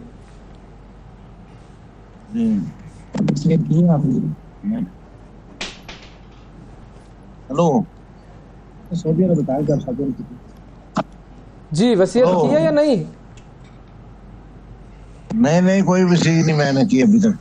नहीं, मेरे ख्याल में आवाज़ जो है बाबा जी से हमारी बात सही तरीके से हो नहीं अच्छा नहीं हो नहीं की, वो पा कह रही। रहे हैं। बहुत शुक्रिया जी, बहुत शुक्रिया गुलाम रसूल साहब, आपने वक्त दिया और बताया कि ये क्या मामला था। नाज़रीन, वक्फा लेते हैं, वक्फे के बाद दोबारा हाजिर होंगे, हमारे साथ रहिएगा। सुबह सवेरे पाकिस्तान, सुबह सवेरे पाकिस्तान, सुबह सवेरे पाकिस्तान। वेलकम बैक जी, वेलकम बैक। अब कुछ बात करते हैं पाकिस्तान की सियासत के हवाले से। इलेक्शंस की जो गहमा गहमी थी, वो गहमा गहमी में थोड़ा सा डिले आया हुआ है, क्योंकि ये पता नहीं चल रहा कि इलेक्शंस कब आना है, कब होना है, कब हमें वोट डालने का हक मिलेगा। लेकिन साथ ही साथ मियां नवाज शरीफ साहब जो कि साबिक वजीर आजम हैं, उनकी वापसी की डेट्स के हवाले से भी चहमगोइयां शुरू हो गई हैं। कहा यह जा रहा है कि अब वो अक्टूबर में पाकिस्तान तशरीफ लाएंगे। अच्छा, फिर उसके अलावा एक और मसला है, वो मसला है बिजली के बिलों का, और आवाम जिस तरीके से बाहर निकल रही है, हर जगह पर एहतजाज हो रहे हैं, और जो निगरान हुकूमत है वो इस मसले को कंट्रोल करने के लिए मीटिंग्स तो कर रही है, लेकिन वो मीटिंग्स किसी तौर पर कामयाबी की तरफ नहीं जा रही हैं, और वो तमाम मीटिंग्स ऐसी हैं कि जिसके अंदर वो फैसला नहीं हो पा रहा। ये मामला क्या है और कैसे इससे बचा जा सकता है, कैसे इसकी तरफ को हल निकाला जा सकता है, इन तमाम मामलों पर बात करेंगे। हमारे साथ जनाब शाहिद खान अब्बासी साहब मौजूद हैं, साबिक वज़ीर आज़म पाकिस्तान। अस्सलाम वालेकुम सर। कैसे बहुत हैं शुक्रिया सर। जी ठीक आपका बिल कितना है? जी आजकल हम सबसे ये पूछ रहे हैं। जो मिलता है मुझसे पूछ रहे हैं बिल कितना है, कि इतने शदीद बिल। नहीं, मेरा बिल कम आता है। अच्छा, जी ठीक वो है। क्यों? मैंने सोलर लगाया था 10-12 साल में। अच्छा, इज इट इफेक्टिव? वैसे ये भी जी, बताइए। जी। सोलर का जो पे बैक होता था उस जमाने में वो अच्छा नहीं था, 8-10 साल लगते थे। अब जो बिल्स आ रहे हैं, अब जो बिजली की कीमत है, अब मेरा ख्याल है तकरीबन जो एवरेज यूजर है वो 3.5 साल में अपनी रिकवर investment रिकवर कर कर लेगा। हाँ, चलें, सही से फिर बाकी 22 साल आप फायदा एंजॉय सुख- सुख- सुख- सुख लेकिन का ये साथ हुआ में। क्या, ये मसला क्या हुआ? क्योंकि हाँ। देखें, हम कल भी अपने प्रोग्राम में एक नेपरा के फॉर्मर एग्जीक्यूटिव से बात कर रहे थे, तो उन्होंने कहा कि जी जो हमने IPPs का सिलसिला शुरू किया था वहाँ से इस खराबी की बुनियाद पड़ी है। क्या वाकई ऐसा ही है? तो फिर ये खराबी की बुनियाद फिर नेपरा हुआ ना। हाँ, जो असल तो- रेगुलेटर है उसको ये नहीं regulator पता तो कि वही मसला है क्या। हाँ, हमारा मसला ये है कि हमें मसले का पता नहीं है। आप आइडेंटिफाई करें सर हमारे लिए मसले का। नहीं, मसला कोई एक चीज़ नहीं है। मसले में आपको बहुत सा रिफॉर्म करना था। आप मालिक थे बिजली के, अब आपने बेचना शुरू किया, तो आप रेगुलेटर बनना चाहिए था आपको, इफेक्टिव रेगुलेटर, वो आप नहीं कर सके। अच्छा, फिर आपने डिस्कोस बेचे नहीं। हाँ, हुकूमत बिजली बनाती है, डिस्कोस को देती है, तुम इसको बेच दो, इस कीमत नेपरा देता तय कर है, ये लेगा। बिल होगा, यानी पर यूनिट ये कॉस्ट होगी। वो पैसे पूरे रिकवर कर नहीं पाते जो डिस्कोस है। जो डिस्कोस है, वो पैसे कम देते हैं, ये सर्कुलर डेट बन जाता है। बिल्कुल सही सही है। है। ये जो आप बिल देख रहे हैं ना, इसके अलावा एक 500 अरब के करीब हर साल एक अजाफी हुकूमत पे बोझ भी है। जी, ये आप पे तो बोझ है ही है। ये बिजली की कीमत क्यों बढ़ी है? 2000 पिछले 8 साल में आपकी बिजली की जो कंजम्पशन है वो 50% बढ़ गई है। ठीक। आपने प्रोडक्शन भी बढ़ाई, वो भी बढ़ाई, आपकी इकोनॉमिक ग्रोथ नहीं आई। उसकी वजह से आप जो बिजली के प्लांट लगे थे वो अब सारे ऑपरेट नहीं कर पाते। जो आपने तकरीबन 7 बड़े प्लांट लगाए थे, 3 कोल के थे, 4 LNG के थे, वो नहीं चलते। उनकी कैपेसिटी पेमेंट्स आपने देनी है। ठीक है, जब आप किसी को कहते हैं यार तुम आगे प्लांट लगाओ, दुकान खोलो इधर, आप हाँ, उसको सही। पेमेंट तो करनी है ना। बिल्कुल। अब ये नहीं कह सकते कि मैं बिजली की खपत नहीं है तो मैं तुम्हें पैसे नहीं दूंगा। उसने इन्वेस्टमेंट कर दी है, वो आपने देना है। अब इनमें से 4 हुकूमत के अपने हैं, सही। अगर कुछ रिलीफ देना चाहते हैं तो उनकी कम से कम कैपेसिटी पेमेंट रोक दें कुछ अर्से के लिए, कर सकते हैं ऐसा। कर सकते हैं। उसको स्टैगर कर दें, आगे कर दें। आपके अपने प्लांट्स हैं, वो चल नहीं रहे आजकल। अच्छा। चलते नहीं है क्योंकि गैस ही नहीं हमारे पास। सही है। दूसरा आप ये कर सकते हैं, जो अभी इमीडिएट रिलीफ की बात है ना, रिलीफ हुकूमत कोई कर्जा नहीं ले सकती, हुकूमत कोई सब्सिडी नहीं दे सकती, आपका बिल माफ़ नहीं कर सकती, ये पॉसिबल नहीं है। ठीक है। जो कुछ वो करेगी वो 24% सूद पे पैसा लेकर करेगी, उसका वसाइल भी नहीं है, और वो IMF के जो प्रोविजन उसकी खिलाफवर्जी हो जाएगी। तो दोनों तरफ से आपको मार पड़नी है। तो इनका ये करें कि आप जो अभी बिल्स हैं इनको आगे डेफर कर दें और नवंबर, दिसंबर, जनवरी, फरवरी, मार्च जब बिल कम होते हैं बिजली के, वहाँ पे ऐड कर दें। लेकिन अब प्रॉब्लम एक ये है कि हमारे मुल्क में गैस की भी शदीद शॉर्टेज है। इवन गर्मियों में गैस जो है वो चूल्हों से गायब हो जाती है अक्सर बड़े बड़े इस्लामाबाद के भी सेक्टर्स में। तो लोग उसका सब्स्टिट्यूट भी अब बिजली से जाहिर है अपने जो अगर हीटर वीटर होंगे, अगर जो हमें थोड़ा कफायत शारी से भी काम लेना पड़ेगा। ये जो हम सारा दिन पानी गर्म करते हैं ये नहीं कर सकेंगे, यकीन कर लें। अब गैस भी महंगी होगी, गैस भी सस्ती इस कीमत पे आप नहीं बेच सकते हैं, क्योंकि आपकी अपनी गैस तो कम होती जा रही है। बिल्कुल। तो आपको अब इम्पोर्टेड गैसेज उसके अंदर शामिल करनी पड़ेंगी, उससे कीमत बढ़ जाएगी पर यूनिट। तो ये एनर्जी सस्ती नहीं होती, और सबसे बड़ा जो इम्पैक्ट है वो डॉलर का है। हाँ। बिजली डॉलर में है, उसकी कैपेसिटी चार्ज भी डॉलर्स में है, उसका जो फ्यूल है वो डॉलर्स में है। तो जब डॉलर 105 से 305 पे चला जाएगा तो इम्पैक्ट हर चीज पे आ उसका जाएगा। सबसे बड़ा इम्पैक्ट डॉलर का है। लेकिन कुछ चीजें ऐसी होती हैं, कुछ चीजें ऐसी होती हैं जो गवर्नमेंट फैसले कर रही होती है। अब मिसाल के तौर पे निगरान हुकूमत बैठ तो गई है कि बिजली में किसी किस्म की रिलीफ आवाम को दी जाए, लेकिन दूसरी तरफ कल की मैं खबर देख रही थी कि टोल टैक्स जो है वो आवाम का, वो इस्लामाबाद टू लाहौर जो है वो बढ़ा दिया। अब अगर टोल टैक्स बढ़ गया तो जो आम कंज्यूमर्स हैं या आम जो ट्रांसपोर्टर्स हैं वो अपनी गाड़ियों के किराए बढ़ा देंगे। अभी पेट्रोल बढ़ना बाकी है सितंबर के 1 को, जो कि कह रहे हैं कि इम्कान है वो बढ़ेगा। उससे पहले गवर्नमेंट एक तरफ बैठी है कि बिजली के रेट में कुछ रिलीफ दे दें, दूसरी तरफ उन्होंने टोल टैक्स बढ़ा दिया। तो ये टोल टैक्स कोई आम रिटेलर या डिस्ट्रीब्यूटर तो नहीं है जिसने बढ़ाया, ये तो हुकूमत का इदारा है, उसने ये फैसला किया। ये इस किस्म के फैसले थोड़े अरसे के लिए रोके नहीं जा सकते? ये रोके जा सकते हैं। देखिए, जो पेट्रोल का मामला है, आपको इस मामले से निकलना चाहिए। हुकूमत के बस में नहीं है कि पेट्रोल की प्राइस को कंट्रोल कर सके, ये मार्केट पे बेस्ड है। आप इसको डीरेगुलेट कर दें, वहाँ पे आवाम को बेहतर प्राइसिंग मिलेगी, कंपेटिटिव माहौल होगा, लोग मेहनत करके लाएंगे। अभी तो विंडफॉल प्रॉफिट्स भी होते हैं, नुकसानात भी होते हैं, निज़ाम सारा डिस्टर्ब रहता है। आप ये देख लें, जो 95 जो वी पावर जिसे कहते हैं, आप इसकी प्राइसिंग ज़रा देखें क्या है कंपेयर टू जो गवर्नमेंट की प्राइसिंग है। जब 250 था पेट्रोल, वो 312 पे थे। बिल्कुल। जब पेट्रोल 272 पे हुआ, वो 297 पे आ गए। ये पेट्रोल 20 रुपये बढ़ा, वो 15 रुपये कम हो गया। जब हमारा पेट्रोल 292 पे गया तो आज वो 307 पे है। यानी जो डिफरेंशियल था 35 रुपये से ज्यादा का, 14-15 रुपये रही, वो आप 15 रुपये पे आ गए। ये मार्केट के डायनामिक्स हैं, इससे आप निकले। इस तरह बिजली के मामलात में आपको बहुत पहले ही प्राइवेटाइज कर देना चाहिए था डिस्कोस को। तो अब ये जो निगरान हुकूमत कह रही है कि हम सुबह को दे रहे हैं डिस्कोस, उससे क्या फर्क पड़ेगा? हल नहीं होगा। आप किसी और की वहाँ और तबाही हो जाएगी, ब्लेम शिफ्ट हो जाएगा बेसिकली। बिकॉज सूबों में कैपेसिटी नहीं है इनको चलाने की। तो ये वही वाला करप्शन का माहौल ज्यादा है। हेल्थ और एजुकेशन हमने सुबह को दे दिया जी, तो वो कुछ का कुछ हो गया नहीं, कुछ हुआ नहीं, कुछ भी नहीं हुआ। आप उनको मसले को हल करके दें ना। आप मैं 500 की जो चोरी हो रही है, यानी चोरी जो भी उसको कहें, वो आपको कम पेमेंट करते हैं, वो कहाँ से आएगी?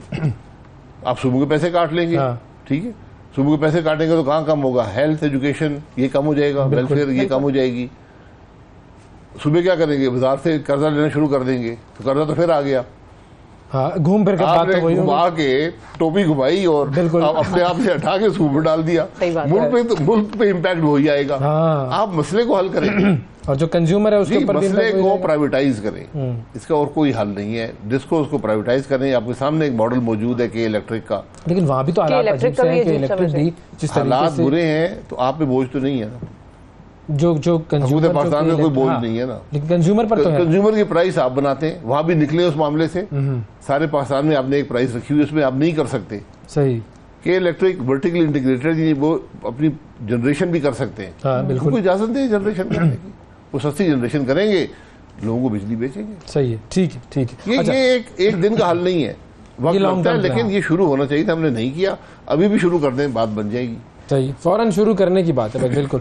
अच्छा, अब आते हैं ज़रा ये सियासी मामलात की तरफ कि ये जो हमारा इलेक्शन वाला मसला है, जो ज़ेर इल्तवा इलेक्शंस जिनको मैं कहूँ, ये कब तक आपको होते हुए नज़र आ रहे हैं? क्योंकि जब तक डिलिमिटेशन, हल्का बंदियाँ, ये सारे मामला नहीं होते, वो तो तकरीबन मुझे लगता है कि तकरीबन 6 महीने तो लगाएंगे ये मामला, या कोई ये जल्दी हो सकता है? आपका कौन सा महीना सारा है? मुल्क रुका हुआ है, हाँ, बसमेत मीडिया एंकर मंगल वाला और शिफा एंकर। यूसुफ जई के सब यही पूछते हैं इलेक्शन।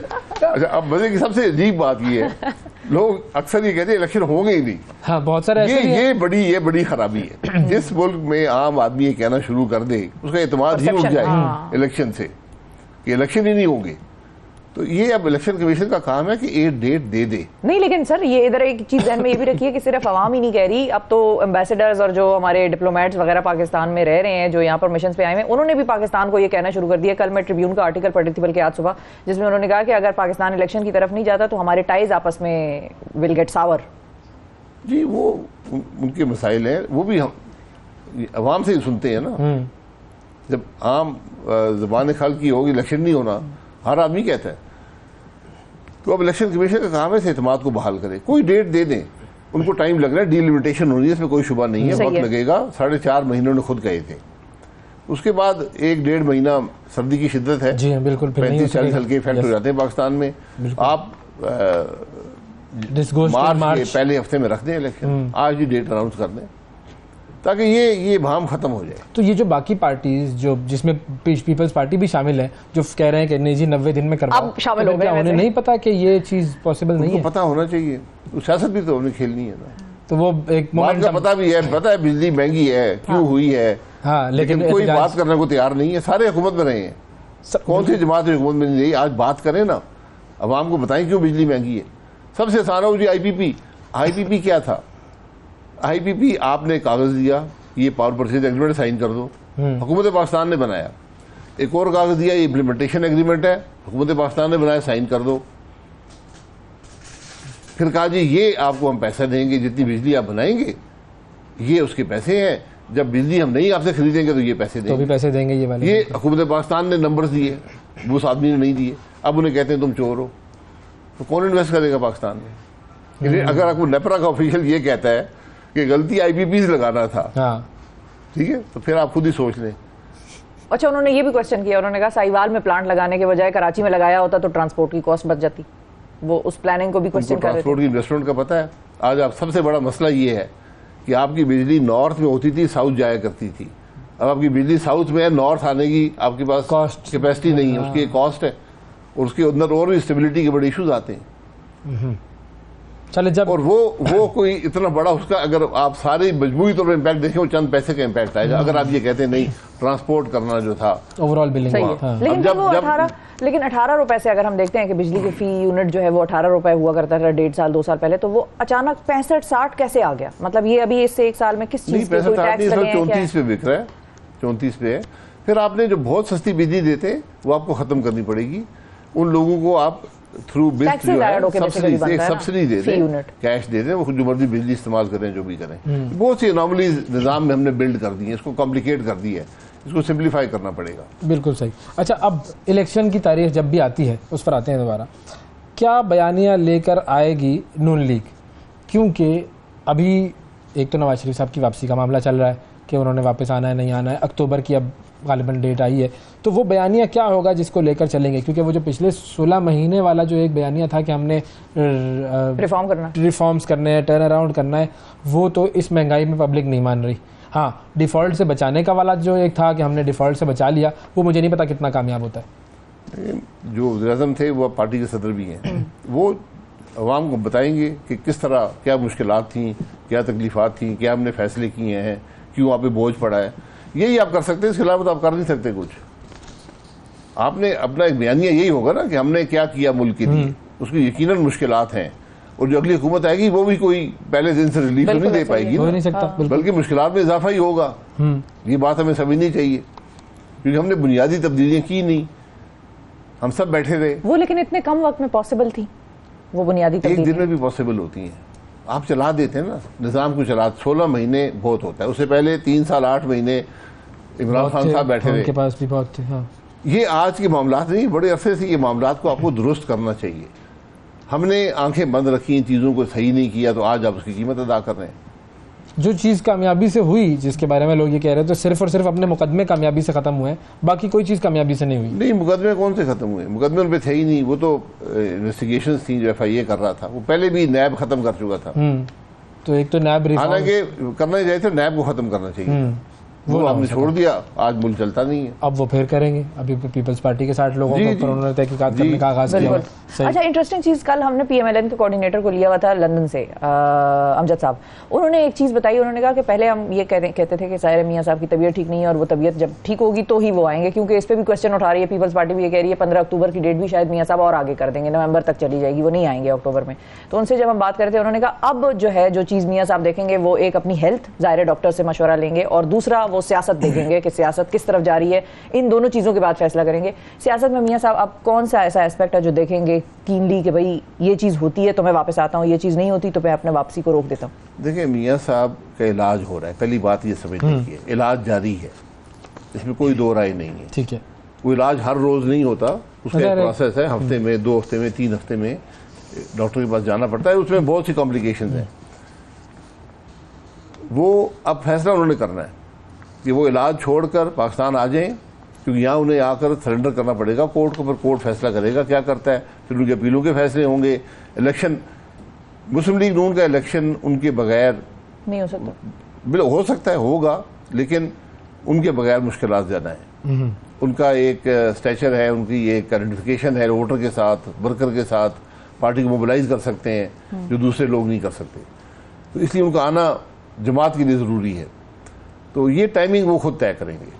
अब उस दिन शहबाज साहब ने लंदन में कह दिया, वो मियां साहब भी खड़े हुए थे, लेकिन मियां साहब की तरफ से अभी कोई बात ऐसी आई नहीं है।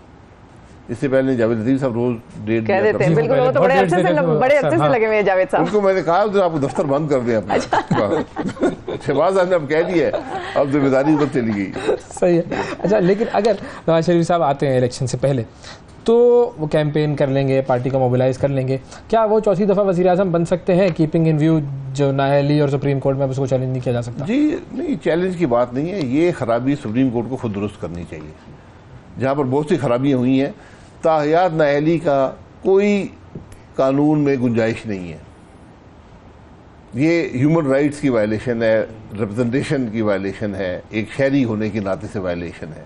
अगर आपने कोई जुर्म, उन्होंने क्या किया है कि उन्होंने अपनी बेटे की कंपनी से 20,000 दरहम नहीं लिया था, ये जुर्म है जिसपे आपने ताहयात नाअहल कर दिया। तो कोई भी हो, XYZ, नहीं, जो भी हो, चलो, हाँ, उसका आपने, जैसे अभी ये जो है गिलानी खान साहब, इनको 5 साल के नाअहल किए, 5 साल, तो उनको क्यों ताहयात किया? ये अजीब बात है ना, ये दुरुस्त की सुप्रीम कोर्ट की जिम्मेदारी है। तो इसके बाद चौथी दफा बनना चाहिए, चौथी दफा बार कोई नहीं है कॉन्स्टिट्यूशन के अंदर। लेकिन अभी जो सिचुएशन है, जो कानूनी सिचुएशन, उसके हिसाब से आज तो देखें, आज तो कानूनी तौर पे वो इलेक्शन नहीं लड़ सकते, नहीं लड़ सकते, हाँ। लेकिन कल अगर रिलीफ उनको मिल जाता है, जो कि मिलना चाहिए, तो इलेक्शन लड़ सकते हैं। अच्छा, क्योंकि जैसे आपने कहा ना, रिलीफ मिल जाता है तो फिर वो इलेक्शन लड़ सकते हैं।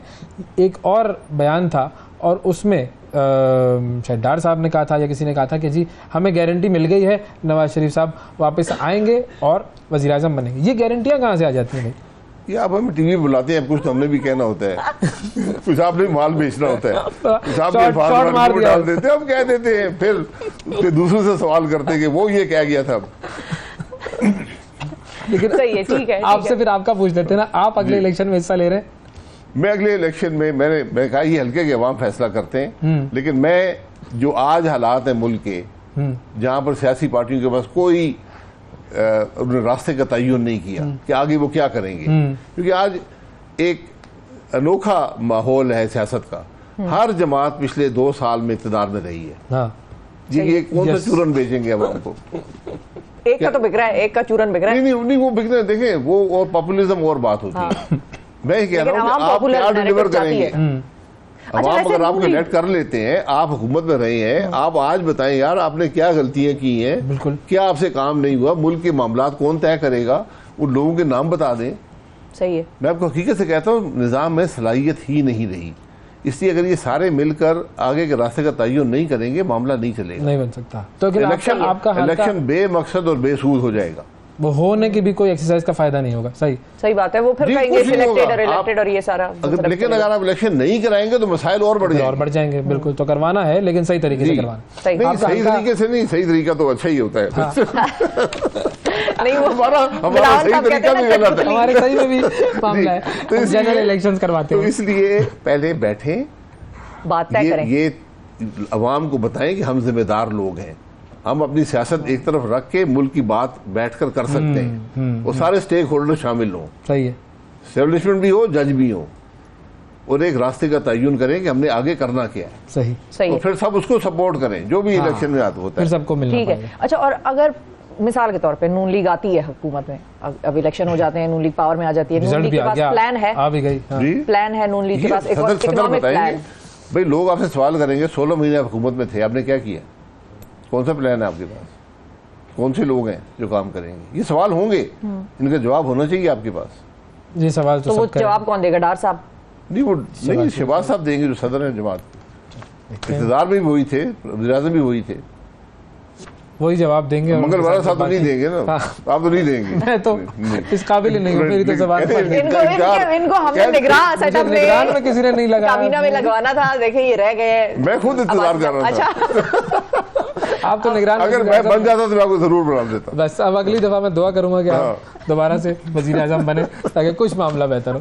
थैंक यू सर, बहुत शुक्रिया आपका वक्त दिया आपने। नाज़रीन, वक्फा लेते हैं, वक्फे के बाद दोबारा हाजिर होंगे, हमारे साथ रहिएगा।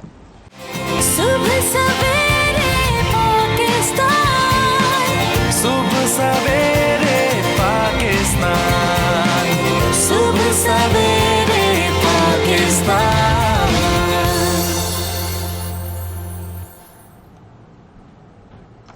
वेलकम बैक जी। सुबह सवेरे पाकिस्तान में एक मरतबा फिर खुशामदीद। कुछ दिन पहले एक खबर आई थी कि एक साहब ने 15 पर कॉल किया। अब 15 पर लोग यूजुअली कॉल करते हैं जब कोई जुर्म हो रहा होता है, कोई पुलिस केस होता है, कोई मसला होता है उस वक्त, लेकिन इन साहब ने कॉल की 15 पर और मुद्दा इनका ये था कि मैं और मेरे घर वाले कई दिन से भूखे हैं और हमें खाना दिया जाए। मोहम्मद शब्बीर साहब थे ये और इनका ताल्लुक था लिया से।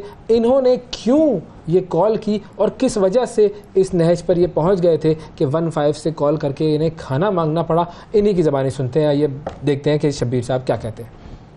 मैंने पहले अल्लाह से मदद मांगी, मैं कहा या अल्लाह हमारी मदद करना, हम मुश्किलात में। फिर अचानक वैसे सोया हुआ था, अचानक मेरे दिमाग में 15 नंबर घूमे, मैंने मिला दिया इस कॉल को। फिर वहाँ से जवाब मिला कि हम आपकी कोशिश कर रहे हैं। पहले तो पूछ रहे थे आपने क्या काम करते क्या करते, फिर उसने बताया कि हम आ रहे हैं। डीपीओ साहब आए थे असदुर्रहमान, उसका शुक्र अदा करता हूँ, बहुत अच्छा आदमी था। 3 महीने का राशन देगा हमें, उसमें आटा भी था और चीनी भी थी और घी भी था और आलू भी था, प्याज भी थे। अभी अल्लाह का शुक्र है, अभी सही गुजारा हो रहा है। मैंने उसको फ़ोन किया तो उन लोगों ने मुझे राशन दे दिया, डीपीओ को भेज दिया।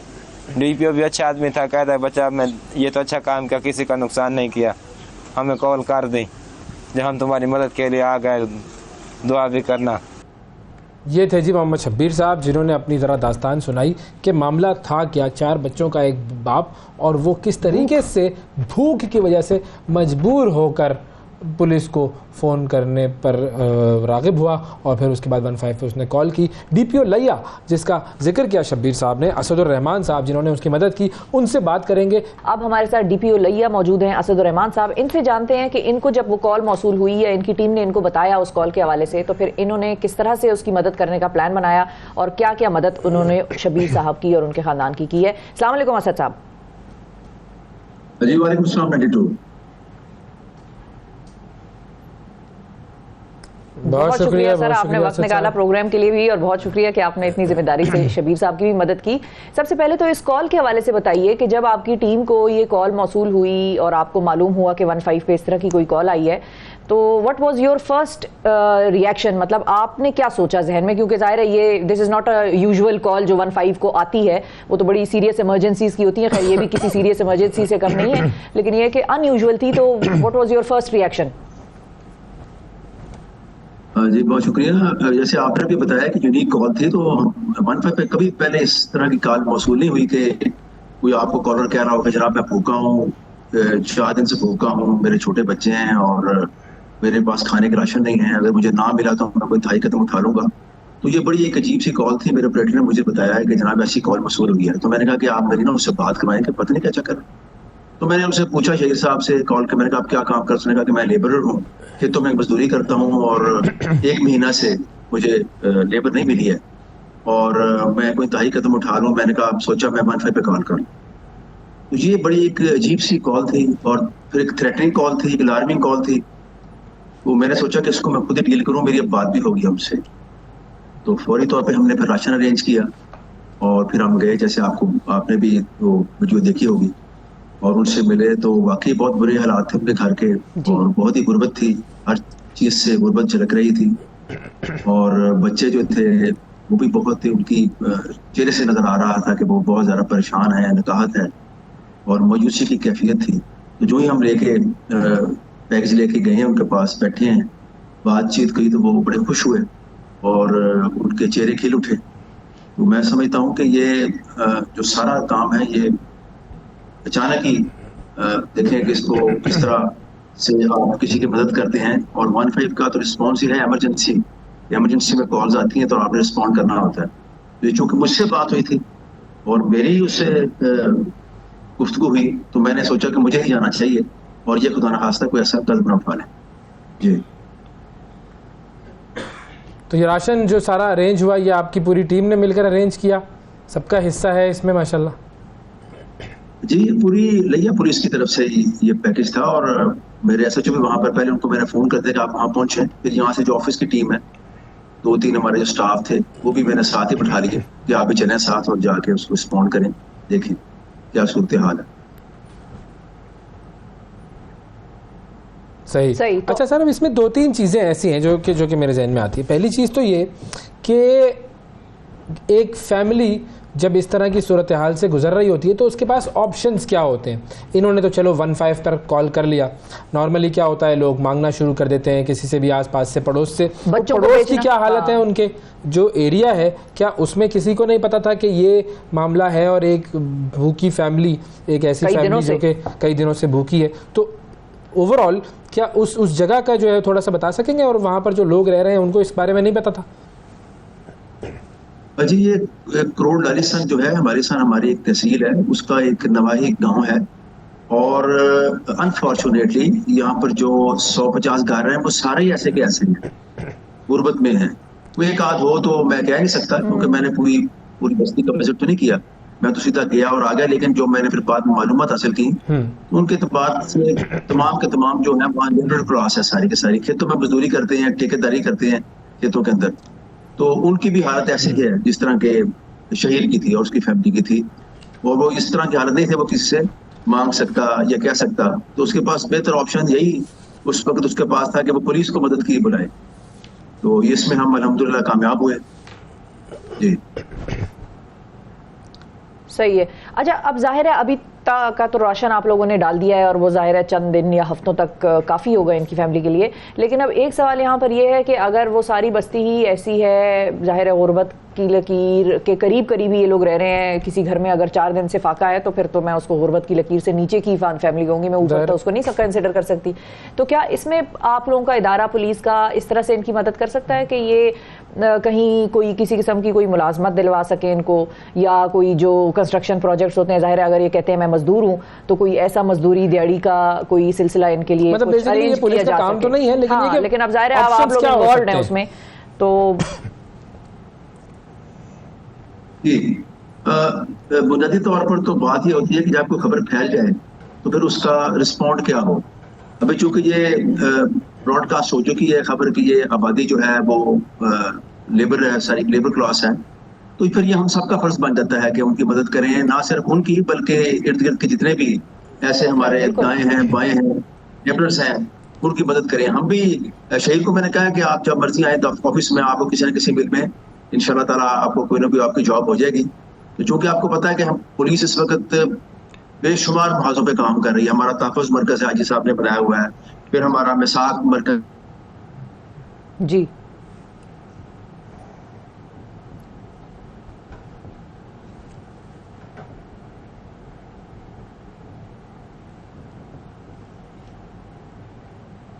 ठीक है। अच्छा हमें असदुर्रहमान साहब की आवाज़ नहीं आ रही, हम उनकी तरफ दोबारा जाते हैं। हमारे साथ महमूद बुखारी साहब हैं कॉल पर। अस्सलाम वालेकुम। जी वालेकुम जी, शिफा महमूद बस फारिग खैरियत से हैं, ठीक है। अल्लाह का शुक्र है। आज मुझे देख के बड़ा दुख भी हुआ, मेरी तो आंखें भर आई हैं। जी सर फरमाइए।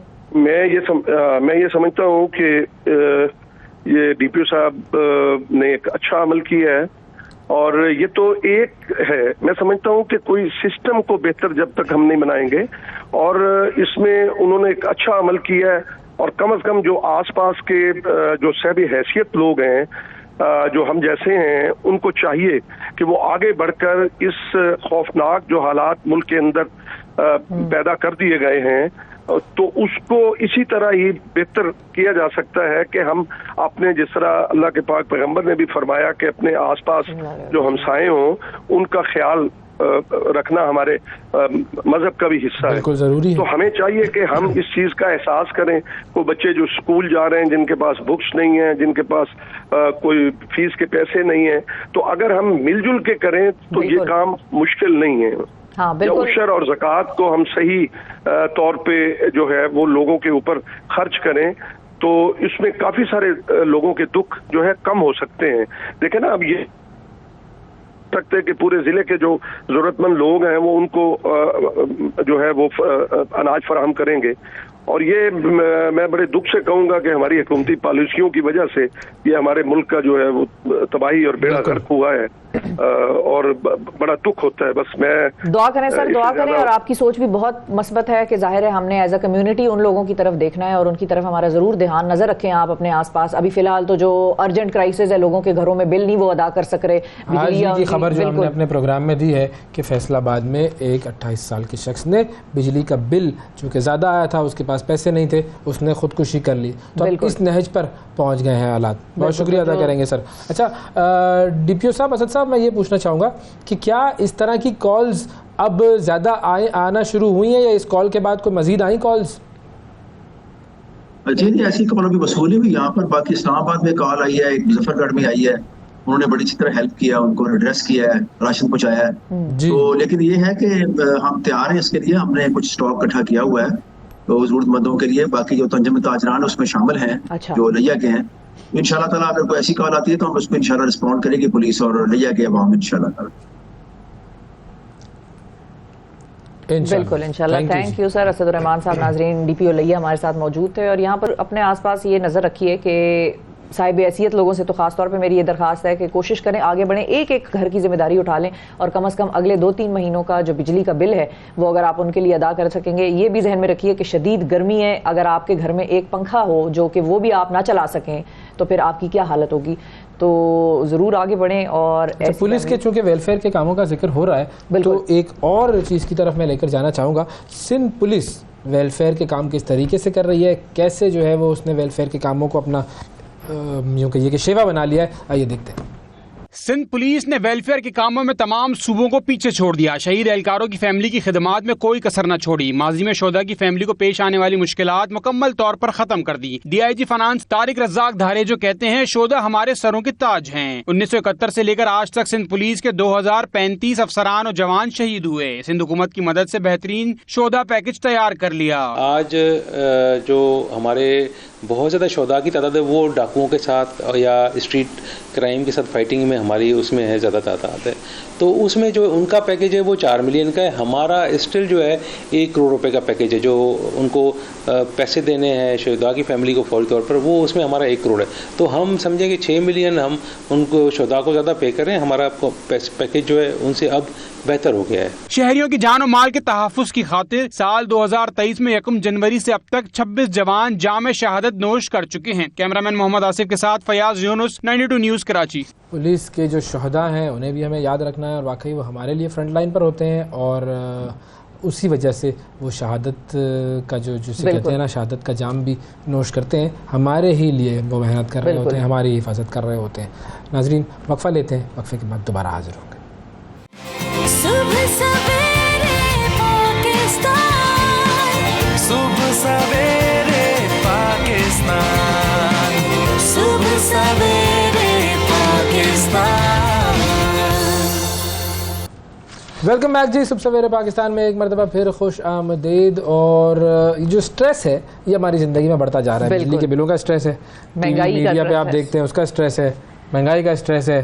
तो ज़ाहिर ये स्ट्रेस इतने ज़्यादा बढ़ चुके हैं कि वो मामला नहीं हो रहा कि मुश्किलें इतनी पड़ी मुझ पर क्या आसान हो गई, आसानी नहीं आ रही, मुश्किल आ रही। लेकिन इस चीज़ पर उम्मीद जो कि जिसको कहते हैं ना कि उम्मीद कायम रखिए, यकीन मोहकम रखिए कि हर मुश्किल के बाद आसानी का वादा तो है, अल्लाह ताला ने तो ये ज़हन में रखिए, इसी उम्मीद पर दुनिया को अपनी कायम रखिए और चलते रहिए। लेकिन जब ये स्ट्रेस आपकी ज़िंदगी में बढ़ता है तो ये स्ट्रेस आपके चेहरे पर, आपके बालों के टेक्सचर में, आपके जिल्द पर नज़र आना शुरू हो जाता है, नुमायाँ होता जाता है। तो एक तो हमने इस पर बात करनी है कि भाई ये सिलसिले को कैसे मैनेज करें, ख़वातीन भी, मर्द भी, बच्चे भी, जाहिर है सबकी जिल्द है, सबके बाल हैं, तो ये चीज़ होनी ज़रूरी है। और दूसरी चीज़ इसमें एक हम जो डिस्कस करेंगे वो ये है कि भाई आजकल हमने देखा है बड़ी ज़्यादा फेकनेस एक तरह से हो गई है, मतलब तस्वीरें हम पहले खींचते थे तो अब हम फिल्टर लाजमी लगाते हैं, फिल्टर के बगैर हमें अपना चेहरा पसंद नहीं आ रहा होता, हालांकि यही चेहरा हम सारा दिन इधर उधर लेकर घूम रहे होते हैं।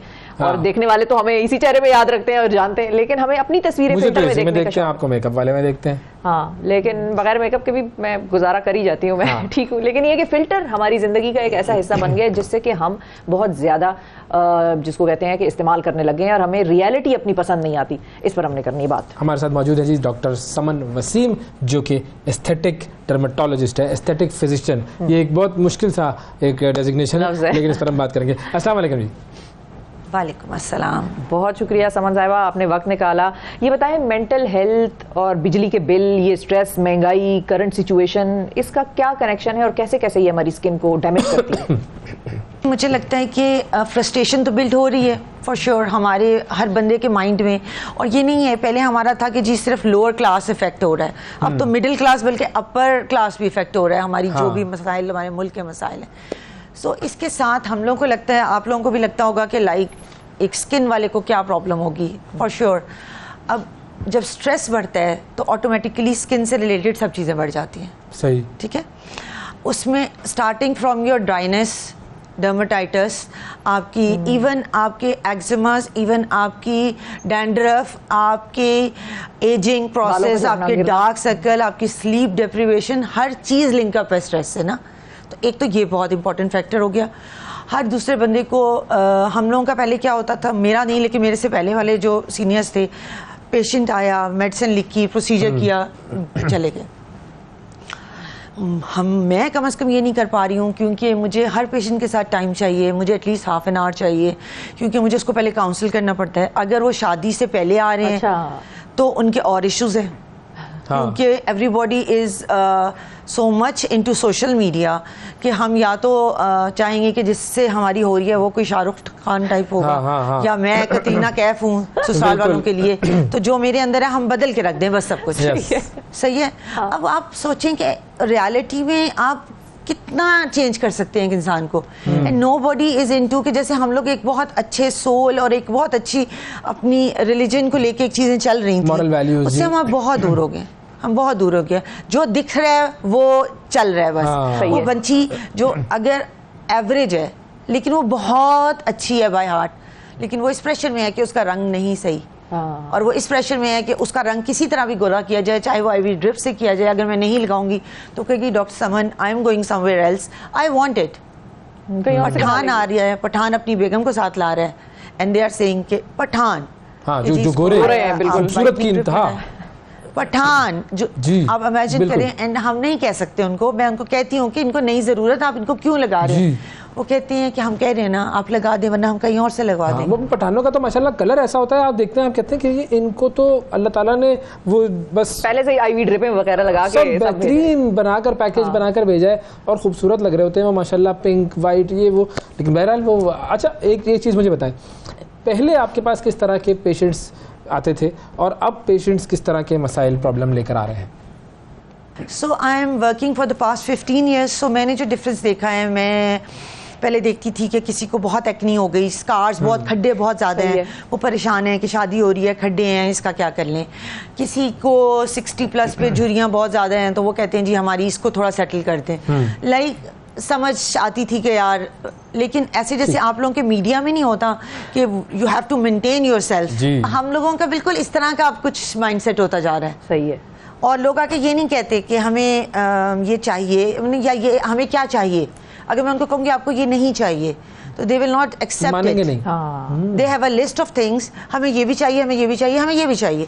और plus they quote people from our social media as well from Pakistan, वो वाले मत कर देना फिलर्स, वो देखा था उसके सही नहीं हुए थे, वो लिप फिलर वैसा वैसा वैसा, मतलब पिक्चर्स के साथ आते हैं, अपडेटेड वर्जन, उसको वही चाहिए, वो दिखाते हैं, साथ खोलते हैं और साथ कहते हैं करो। ठीक है ठीक है। अच्छा अच्छा, ये एक चीज़ और भी होती है कि जब फिलर्स हो जाते हैं तो बहुत से लोग एक स्पॉट जो है उससे ऑन द स्पॉट सेटिस्फाइड नहीं होते, वो कहते हैं कि भाई ज़रा ज़्यादा हो गया है, कुछ तो ज़ाहिर है उसमें सूजन होती है, वो वक्त के साथ बेहतर होता है, लेकिन ड्यूरिंग द प्रोसीजर भी कुछ ऐसे लोग होते हैं जो घबरा जाते हैं, या जिनका हो गया है फिलर और उसके बाद वो घबरा जाते हैं कि भाई ये तो मेरा चेहरा ज़रा अजीब सा लग रहा है। ज़ाहिर है आपने एक शक्ल अपनी 30-40 साल तक देखी है, उसके बाद अचानक एक दिन में आप कुछ अजीब से हो गए हैं, ये डिफरेंट हो गए हैं, तो आपको एक्सेप्टेबिलिटी में तो मुश्किल होती है। तो आपको इस किस्म के एक्सप्रेशंस फेसेस देखने में आते हैं? सीरियसली मैं बताऊं, जब होता है तो उस वक्त तो थोड़ी सी स्वेलिंग भी होती है ना, ठीक है। सो वो पेशेंट को पहले ही एक्सप्लेन कर दिया जाता है कि आपको स्वेलिंग है, ये it will subside within a week time और filler will get settled within a week और 10 days और 2 weeks। सो मैं तो अपने पेशेंट को बहुत अच्छा एक्सप्लेन करती हूँ। तो usually just after the procedure मुझे कभी किसी ने नहीं कहा कि ये क्या हो गया, बल्कि वो हमेशा ये कहते हैं कि we need more, you do less because I usually do less। मुझे लगता है कि जितना मैं कम करूँगी मेरे लिए मार्जिन है कि मैं उसको बढ़ा सकती हूँ, जितना मैं ज़्यादा करूँगी मेरे लिए बहुत मुश्किल है, उसको बाद में डाइल्यूट करूँगी, फिर एक जगह को दूसरी से बैलेंस करूँगी। और यू नो कि अल्लाह ने हम सबको ये दिया है कि एसिमेट्री दी है हमारे फेस में, हर पॉइंट पे एक आंख दूसरी आंख से, एक लिप की साइड दूसरी, एक हाथ दूसरे से, एक asymmetry, and that's the beauty of hours. बिल्कुल। उस एसिमेट्री को अगर आप दोनों साइडों को बिल्कुल बराबर सिमेट्री पे कर देंगे तो आप बिल्कुल खूबसूरती को लूज कर देंगे। सो ये सारी चीज़ें मुझे लगता है कि एक अच्छे डॉक्टर का बहुत ज़रूरी है, चाहे उसको टाइम ज़्यादा लगे, लेकिन हम अपनी सोसाइटी पे हमारा ये बहुत हक है कि हम उनको एक्सप्लेन करें, आगे उनकी समझ में आए ना आए ये अब उनकी मर्जी। अच्छा, मुझे ज़रा समझाएं कि ये एस्थेटिक फिजिशियन है आप, तो एस्थेटिक फिजिशियन में और डर्मेटोलॉजिस्ट में फ़र्क क्या होता है? डर्मेटोलॉजिस्ट ऐसा होता है कि जी कोर डर्मेटोलॉजी स्किन डिजीज़ पढ़ेंगे वो लोग, ठीक है, वो हम भी पढ़ते हैं, ठीक है, बट उसके बाद वो उसी में स्पेशलाइजेशन करेंगे, ठीक है। हम एस्थेटिक्स वाले क्या हैं कि एस्थेटिक फिजिशियन इस तरह बनेगा कि जैसे मैं हूँ, मैंने पहले डर्मेटोलॉजी की 2 years और उसके बाद मैंने एस्थेटिक्स के बहुत सारे डिप्लोमाज एंड कोर्सेज और बाहर से जाके भी किए, जिसके बाद वी आर मोर इनटू के face lifts, fillers, botox, skin rejuvenations, like जो भी you name it and we do it. और अगर कोई भी डर्मेटोलॉजिस्ट भी एस्थेटिक फिजिशियन हो सकता है, क्योंकि वो भी अगर बाद में इसको अपना कैरियर बनाना चाहें तो वो बिल्कुल इस तरह के कोर्सेज बैठ जाके करें और वो भी इसमें आ सकते हैं। सही है, ठीक है। अच्छा, बाहर के ममालिक में और यहाँ के ममालिक में इन प्रोसीजर्स में क्या फ़र्क होता है? वहाँ पर पहले तो बहुत ज़्यादा किया जाता था, ओवरडू कर देते थे, अब आहिस्ता आहिस्ता वो थोड़ा सा आ रहे हैं कि भाई नेचुरल रखें। आपको आपके पेशेंट्स क्या कहते हैं कि नेचुरल की तरफ जाएँ या थोड़ा ओवरडू करें? ऐसा नहीं कहती हैं कि पता भी ना चले किसी को, और ऐसा भी कर दो कि पता चले भी, समझ आई, लाइक इट्स वेरी ट्रिकी, पता चलना भी चाहिए और पता नहीं भी चलना चाहिए। बट जो नई चीज़ है जो हम लोग सीखते हैं या हम लोग बताते हैं आके अपने कॉन्फ्रेंसेस में जाके कि all over the world fillers, Botox ठीक है एक गोल्ड स्टैंडर्ड ट्रीटमेंट है, बट सारी दुनिया के प्लास्टिक सर्जन्स हैं या एस्थेटिक फिजिशियंस हैं या एस्थेटिशियंस हैं, they are talking about biostimulation. Biostimulation is the new thing in the market. और इसके ऊपर मैं आजकल बहुत बात करती हूँ, सबको समझाती हूँ। तो हम भी करेंगे। वो ये होता है कि it's also a pre filled syringes, but उसके अंदर क्या है, उसके अंदर आपके साथ एक्सोसोम्स भी आ रहे हैं, उसके अंदर आपके साथ अमाइनो एसिड्स भी आ रहे हैं, पेप्टाइड्स भी आ रहे हैं। वो बहुत, आप समझो जैसे आप एक मल्टीविटामिन खाते हो ना, इस तरह एक मल्टीविटामिन इंजेक्शन है, and you inject it into your skin. वो आपकी अपने कोलेजन को बूस्ट करेगा, वो आपके अपने जो सेल्स थोड़े से रिलैक्स हो गए हैं कि यार लेट इट बी, वो उनको थोड़ा सा एक्टिव करके आपकी अपनी स्किन को रीबिल्डिंग स्टार्ट कर देगा, and that's really really good. और वो समझो इस तरह जैसे कि आप किसी भी प्लांट को पानी देते हैं और उसकी नरिशमेंट एकदम से होती है, तो हम सब कहते हैं कि फिलर्स, बोटॉक्स आर फाइन, आप उसके बाद अपने आप को बायोस्टिमुलेशन पे ले जाएं to maintain yourself and to look natural and to age gracefully. तो ये जो ट्रेंड है जिसकी हम बात कर रहे हैं, ये मर्दों में भी है हमारे यहाँ पर?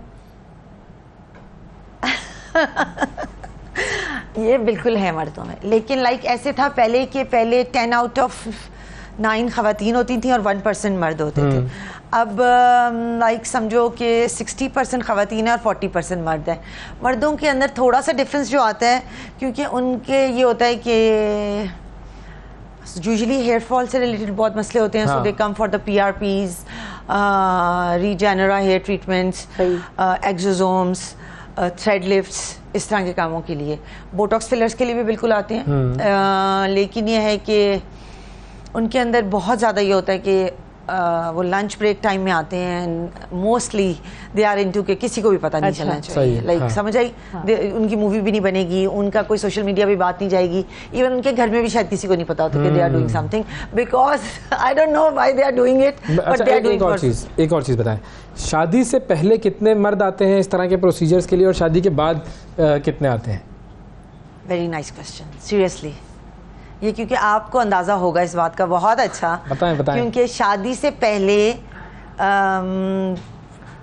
काफ़ी आते हैं, बट शादी से पहले जो आते हैं वो ज़्यादा ग्लो के लिए और गोरा होने के लिए आते हैं। सही है। बालों के लिए कम आते हैं। ठीक है, बाल तो बाद में जाते फिर हैं आते हैं 40 के बाद। हाँ, तब वो आते हैं अपनी सारी एंटी एजिंग के लिए और थ्रेड लिफ्ट्स के लिए, बालों के लिए, फिर बीच के स्लॉट में वो गायब होते हैं यूजुअली। सही, चलें जी, जबरदस्त। आई गेस मर्द भी जाते हैं, खवातीन भी जाती है, ये ट्रेंड है जी, और मर्द सबको बस जाना छुपाते चाहिए। ज्यादा है, जाते हैं तो खवातीन तो अब ओपनली हर चीज जाहिर है, उनकी वीडियोस भी बन रही होती हैं, सोशल मीडिया पर भी वो आ रही होती हैं। बहुत शुक्रिया अदा करेंगे डॉक्टर समान, आपका वक्त दिया आपने, और इस पर मजीद हम बात करेंगे आगे भी कि मजीद क्या होना चाहिए, कैसे खूबसूरती बढ़ाई जाए।